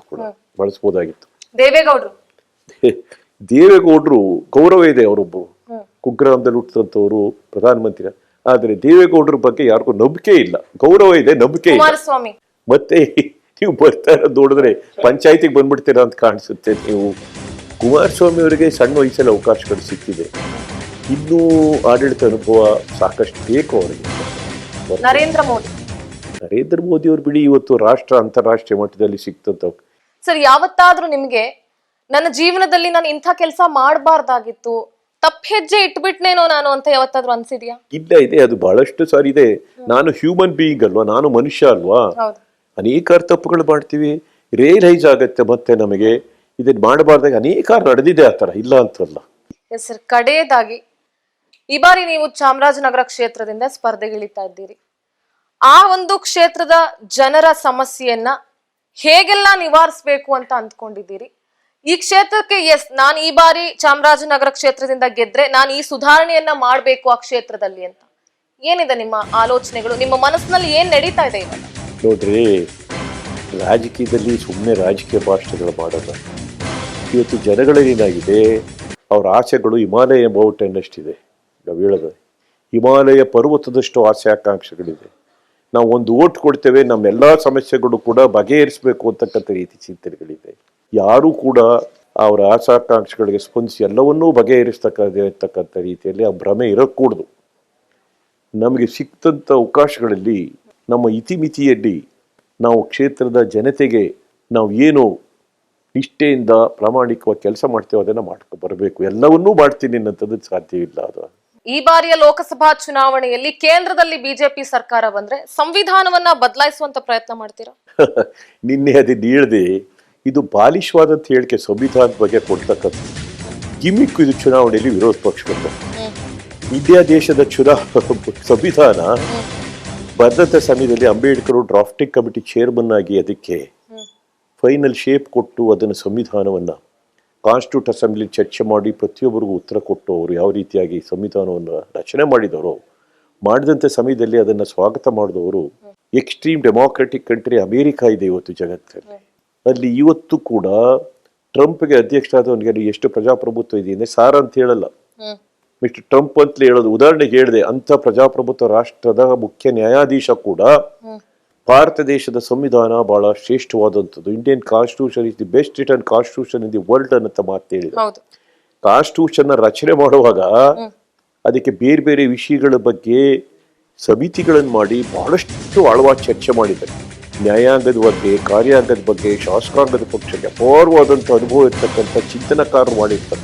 ಸರ್ದಾರ್ ವಲ್ಲಭಭಾಯ್ ಪಟೇಲ್, ನೆಹರೂರವರು, ಈ ಥರದ ಮುಖಂಡರುಗಳು, ಬೇರೆ ಬೇರೆ ಅದರ ಬಗ್ಗೆ ಇರ್ತಕ್ಕಂಥ ಕಾನೂನಿನ ತಜ್ಞರು, ಸಂವಿಧಾನ ತಜ್ಞರು, ಜಗತ್ತಿನ ಬೇರೆ ರಾಷ್ಟ್ರಗಳ ಸಂವಿಧಾನವನ್ನು ಅಧ್ಯಯನ ಮಾಡಿ ಅವರೆಲ್ಲರೂ ರಚನೆ ಮಾಡಿರ್ತಕ್ಕಂಥ ಸಂವಿಧಾನ ಇದೆಯಲ್ಲ, ಅದನ್ನ ಬದಲಾವಣೆ ಮಾಡ್ಲಿಕ್ಕೆ ಯಾರಿದ್ದಾರು ಸಾಧ್ಯ ಆಗತ್ತಾ? ಅಷ್ಟು ಸುಲಭನ ಸಂವಿಧಾನ ಚೇಂಜ್ ಮಾಡ್ಲಿಕ್ಕೆಲ್ಲ. ಇದು ರಾಜಕೀಯದಲ್ಲಿ ತಮ್ಮ ಲಾಭಕ್ಕೋಸ್ಕರ ತರ್ತಕ್ಕಂಥ ಒಂದು ಕುತಂತ್ರದ ವ್ಯವಸ್ಥೆ ಗಿವಿಕ್ ಇದು ಮಾಡ್ತಾ ಇದ್ದಾರೆ. ಜನಕ್ಕೂ ಅರ್ಥ ಆಗ್ತಾ ಇದೆ, ಅದು ಅಷ್ಟು ಸುಲಭ ಅಲ್ಲ ಅದು ಮಾಡ್ತಕ್ಕಂಥದ್ದು. Okay sir, thank you so much. ಧನ್ಯವಾದ ನಿಮ್ಗೆ. ಪವರ್ ಟಿವಿಯ ಕಡೆಯಿಂದ ಮತ್ತೊಮ್ಮೆ ಧನ್ಯವಾದ. ಈ ಬಾರಿ ಲೋಕಸಭಾ ಚುನಾವಣೆಯಲ್ಲಿ ಗೆಲುವು ನಿಮ್ಮದಾಗ್ಲಿ, ಕ್ಷೇತ್ರದ ಜನರಿಗೆ ಮತ್ತಷ್ಟು ನಿಮ್ಮ ಸೇವೆ ಸಿಗಲಿ, ನೀವು ಸದಾಕಾಲ ಹೀಗೆ ಯುವಕರಿಗೆ ಸ್ಫೂರ್ತಿಯಾಗಿರ್ಲಿ ಅಂತ ಪವರ್ ಟಿವಿ ಪರವಾಗಿ ಹಾಗೆ ಇಡೀ ಕರ್ನಾಟಕ ಜನತೆಯ ಪರವಾಗಿ ಆಶಿಸ್ತೀನಿ ಸರ್. ಬಹಳ ವಂದನೆಗಳು. ತುಂಬಾ ಚೆನ್ನಾಗಿ ನೀವು ನನ್ನ ರಾಜಕೀಯ ಜೀವನದ ಹಿನ್ನೆಲೆಯಲ್ಲಿ ಪ್ರಸ್ತುತ ರಾಜಕೀಯ ಸ್ಥಿತಿಗತಿಗಳ ಬಗ್ಗೆ, ಹಲವಾರು ವಿಷಯಗಳ ಬಗ್ಗೆ ತುಂಬ ನಿಮ್ಮ ಪ್ರಶ್ನೆಗಳ ಮುಖಾಂತರ ನನ್ನ ಮನಸ್ಸಲ್ಲಿರ್ತಕ್ಕಂಥ ಅನೇಕಾರು ವಿಚಾರಗಳನ್ನು ತಿಳಿಸೋದಕ್ಕೆ ಅವಕಾಶ ಕೊಟ್ಟಿದ್ದೀರಾ. ನಿಮಗೆ ಪವರ್ ಟಿವಿಯ ಪರವಾಗಿ ನನ್ನ ಈ ಸಂದರ್ಶನ ಮಾಡಿದಕ್ಕೋಸ್ಕರ ನಾನು ನಿಮಗೆ ವಂದನೆಗಳನ್ನು ಸಲ್ಲಿಸ್ತೇನೆ. ಬಹಳ ಸಂತೋಷ ಆಯ್ತು. Thank you sir. ಎಸ್ ವೀಕ್ಷಕರೇ, ಇದಿಷ್ಟು ಶ್ರೀನಿವಾಸ್ ಪ್ರಸಾದ್ ಅವರ ಮಾತಾಗಿತ್ತು. ಈ ಬಾರಿ ಲೋಕಸಭಾ ಚುನಾವಣೆಯಲ್ಲಿ ಚಾಮರಾಜನಗರ ಕ್ಷೇತ್ರದಿಂದ ಅಭ್ಯರ್ಥಿಯಾಗಿ ಕಣಕ್ಕಿಳಿತಾ ಇರುವಂತ ಬಿಜೆಪಿ ಅಭ್ಯರ್ಥಿಯಾಗಿ ಕಣಕ್ಕಿಳಿತಾ ಇರುವಂತ ವಿ ಶ್ರೀನಿವಾಸ್ ಪ್ರಸಾದ್ ಅವರ ಮನದಾಳದ ಮಾತುಗಳನ್ನ ನಿಮ್ಮ ಮುಂದೆ ತೆರೆದಿಡುವುದಕ್ಕೆ ಒಂದು ಪುಟ್ಟ ಪ್ರಯತ್ನವನ್ನ ಮಾಡ್ತಿದ್ದೀವಿ. ನೋಡ್ತಾ ಇರಿ ಪವರ್ ಟಿವಿ, ಇದು ನಿಮ್ಮ ಶಕ್ತಿ.